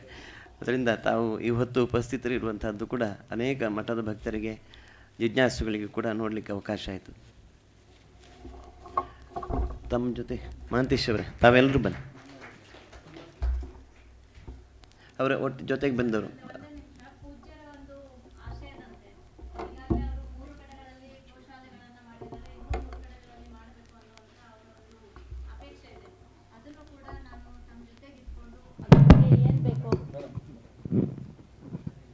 ಪೂಜ್ಯರ ಒಂದು ಅಪೇಕ್ಷೆಯಂತೆ ಈಗಾಗಲೇ 3 ಗೋಶಾಲೆಗಳನ್ನು 3 ಕಡೆಗಳಲ್ಲಿ ಮಾಡಿದ್ದಾರೆ. ಇನ್ನೂ ಕೂಡ ಗೋಶಾಲೆಗಳನ್ನು ಸ್ಥಾಪನೆ ಮಾಡಬೇಕು ಅಂಥೇಳಿ ಅವರ ಇಚ್ಛೆ ಇದೆ. ಆ ಕೃಷ್ಣ ಪರಮಾತ್ಮನ ಆಶೀರ್ವಾದ, ಪೂಜ್ಯರ ಆಶೀರ್ವಾದ, ಆದಷ್ಟು ನಾವು ನಿಮ್ಮ ಜೊತೆಗೆ ನಿಂತ್ಕೊಂಡು ಅದನ್ನು ಸಂಕಲ್ಪ ಪೂರ್ತಿ ಮಾಡುವಂಥ ನಿಟ್ಟಿನಲ್ಲಿ ನಾವು ನಿಮ್ಮ ಜೊತೆಗೆ ಇರ್ತೀವಿ ಅಂತಕ್ಕಂಥ ಮಾತನ್ನು ಹೇಳ್ತಾ, ಅಯೋಧ್ಯೆಯಲ್ಲೂ ಕೂಡ ತಾವು ಏನು ಚಿಂತನೆಯನ್ನು ನಡೆಸಿದ್ದೀರ, ಕರ್ನಾಟಕ ಸರ್ಕಾರ ಮುಜರಾಯಿ ಇಲಾಖೆಯಿಂದ ಅಲ್ಲಿ ಯಾತ್ರಿ ನಿವಾಸ ನಮ್ಮ ಕರ್ನಾಟಕಕ್ಕೋಸ್ಕರ 10 ಕೋಟಿ ರೂಪಾಯಿಯನ್ನು ಅನುದಾನವನ್ನು ಈಗಾಗಲೇ ಇಟ್ಟಿದ್ದೀವಿ. ಅದನ್ನು ಕೂಡ ಬರ್ತಕ್ಕಂಥ ದಿನಮಾನಗಳಲ್ಲಿ ತಮ್ಮ ಮಾರ್ಗದರ್ಶನದಲ್ಲಿ ಅಲ್ಲಿ ಏನು ಮಾಡಬೇಕು ಅನ್ನುವಂಥದ್ದನ್ನು ಮಾಡುವಂಥ ವ್ಯವಸ್ಥೆಯನ್ನು ಮಾಡ್ತೀವಿ. ಅಯೋಧ್ಯೆ ಯಾತ್ರಿ ನಿವಾಸದ ಪ್ರಸ್ತಾವನೆಯನ್ನು ಮಾನ್ಯ ಮುಖ್ಯಮಂತ್ರಿಗಳಿಗೆ ಪ್ರಥಮ ಸಲ್ಲಿಸಿದ್ದೆ ಪೂಜ್ಯ ಶ್ರೀಪಾದಂಗಳು. ಪುರುಷೋತ್ತಮ ಅವರು, ಮಹಾಂತೇಶ್ ಅವರು, ದಯವಿಟ್ಟು ಅವ್ರ ಜೊತೆ ಬಂದವರೆಲ್ಲರೂ ಕೂಡ ಶ್ರೀಪಾದರಿಂದ ಅನುಗ್ರಹ ಮಂತ್ರಾಕ್ಷತೆ ಪಡಿಬೇಕು.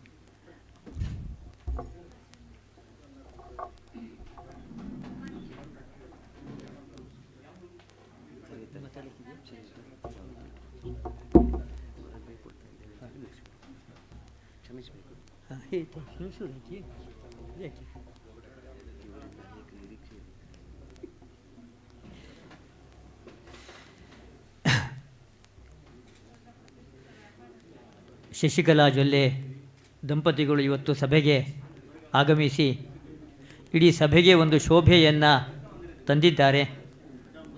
ಅವರ ದೊಡ್ಡ ಕುಟುಂಬ, ಅದರ ಬಗ್ಗೆ ನಾವು ಹೆಮ್ಮೆ ಪಡಬೇಕು. ಅವರು ಹೇಳಿದರು, ಶರಣರ ವಚನವನ್ನು ಉದಾಹರಿಸಿದರು. ಆಧ್ಯಾತ್ಮಿಕವಾದ ಒಂದು ಚಿಂತನೆ ಇರತಕ್ಕಂಥ ಕುಟುಂಬದಿಂದ ನಾವು ಬಂದಿದ್ದೇವೆ ಅನ್ನೋ ಮಾತನ್ನು ಶ್ರೀಮತಿ ಶಶಿಕಲಾ ಜೊಲ್ಲೆ ಅವರು ಹೇಳಿದರು. ತುಂಬ ಗಮನಿಸಬೇಕಾಗಿರ್ತಕ್ಕಂಥದ್ದು. ಯಾಕೆಂದರೆ ಆಧ್ಯಾತ್ಮಿಕ ಚಿಂತನೆ ಇದೆ ಅಂತಂದರೆ ಅದರಲ್ಲಿ ಸತ್ಯ, ನ್ಯಾಯ, ಪ್ರಾಮಾಣಿಕತೆಗಳು, ಕರ್ತವ್ಯ, ಶ್ರದ್ಧೆ ಅದೆಲ್ಲವೂ ಕೂಡ ಇದೆ ಎಂಬುದಾಗಿ ನಮಗೆ ಗೊತ್ತಾಗ್ತಾ ಇದೆ. ಇಂತಹ ದಂಪತಿಗಳು ಇವತ್ತು ಸಭೆಗೆ ಆಗಮಿಸಿರ್ತಕ್ಕಂತಹದ್ದು ತುಂಬ ಸಂತೋಷದ ಸಂಗತಿಯಾಗಿದೆ. ಅವರಿಬ್ಬರಿಗೂ ಕೂಡ ನಾನು ನಮ್ಮ ಚಾತುರ್ಮಾಸ್ಯ ಮಹೋತ್ಸವ ಸಮಿತಿ, ಪೂರ್ಣಪ್ರಜ್ಞ ವಿದ್ಯಾಪೀಠ ಪ್ರತಿಷ್ಠಾನ ಈ ಸಂಸ್ಥೆಗಳ ಪರವಾಗಿ ಹೃತ್ಪೂರ್ವಕವಾದ ಕೃತಜ್ಞತೆಗಳನ್ನು ಶಶಿಕಲಾ ಜೊಲ್ಲೆ ದಂಪತಿಗಳಿಗೆ ನಾನು ಸಲ್ಲಿಸ್ತಾ ಇದ್ದೇನೆ. ಅವರು ಹೀಗೆ ನಮ್ಮ ಸಂಸ್ಥೆಯ ಕಾರ್ಯಕ್ರಮಗಳಿಗೆ ಇಬ್ಬರೂ ಕೂಡ, ಶಶಿಕಲಾ ಜೊಲ್ಲೆಯವರು ಹಾಗೆ ಅಣ್ಣಾ ಸಾಹೇಬ್ ಜೊಲ್ಲೆಯವರು, ಅವರಿಬ್ಬರೂ ಕೂಡ ಇದೇ ರೀತಿಯಾಗಿ ನಮ್ಮೆಲ್ಲ ಕಾರ್ಯಕ್ರಮಗಳಿಗೆ ಬರಬೇಕು, ನಮ್ಮ ಸಭೆಗಳಿಗೆ, ನಮ್ಮ ಕಾರ್ಯಕ್ರಮಗಳಿಗೆ ಶೋಭೆಯನ್ನು ತಂದುಕೊಡಬೇಕು ಎಂಬುದಾಗಿ ದಂಪತಿಗಳಲ್ಲಿ ನಾನು ವಿನಂತಿ ಮಾಡಿಕೊಳ್ತಾ ಇದ್ದೇನೆ. ನಾಳೆ ದಿವಸ ಪ್ರಾತ್ಯಕ್ಷಿಕ ಕಾರ್ಯಕ್ರಮ ಪ್ರತಿನಿತ್ಯ ಏನು ನಡೀತಾ ಇದೆ, ಆ ಕಾರ್ಯಕ್ರಮದಲ್ಲಿ ನಾಳೆ ದಿವಸ ಶ್ರೀಯುತ ಸಾಯಿ ದೀಪಕ್, ತುಂಬ ಪ್ರಸಿದ್ಧರಾಗಿರ್ತಕ್ಕಂತಹ ವ್ಯಕ್ತಿ, ಸುಪ್ರೀಂ ಕೋರ್ಟ್ ಅಡ್ವೊಕೇಟ್ ಆಗಿದ್ದಾರೆ, ಹಾಗೆ ವೆಲ್ ನೋನ್ ಇಂಡಿಕ್ ಥಿಂಕರ್. ಹೀಗೆ ಸಾಯಿ ದೀಪಕ್ ಅವರು ತುಂಬ ರಾಷ್ಟ್ರ ಮಟ್ಟದಲ್ಲಿ ತುಂಬ ಪ್ರಸಿದ್ಧರಾಗಿರ್ತಕ್ಕಂತಹ ವ್ಯಕ್ತಿಗಳು. ನಾಳೆ ದಿವಸ ಅವರ ಪುಸ್ತಕದ ಬಿಡುಗಡೆ, ಅವರು ಇಲ್ಲಿಗೆ ಬಂದು ಉಪನ್ಯಾಸವನ್ನು ನಡೆಸಿಕೊಡ್ತಾರೆ. Duties and rights in a civilization society, ಇದರ ಬಗ್ಗೆ ಸಾಯಿ ದೀಪಕ್ ಅವರು ಇಲ್ಲಿ ಉಪನ್ಯಾಸವನ್ನು ನಡೆಸಿಕೊಡ್ತಾರೆ. ನಾಳೆ ಸಾಯಂಕಾಲ 5 ಗಂಟೆಗೆ ಸರಿಯಾಗಿ ಕಾರ್ಯಕ್ರಮ ಪ್ರಾರಂಭ ಆಗುತ್ತೆ. ಎಲ್ಲರೂ ಕೂಡ ಉಪಸ್ಥಿತರಾಗಬೇಕು. ಶ್ರೀಪಾದಂಗಳವರ ಅನುಗ್ರಹ ಸಂದೇಶವೂ ಕೂಡ ಇರುತ್ತೆ. ಇಲ್ಲಿಗೆ ಇವತ್ತಿನ ಕಾರ್ಯಕ್ರಮ ಮುಕ್ತಾಯ ಆಗ್ತಾ ಇದೆ.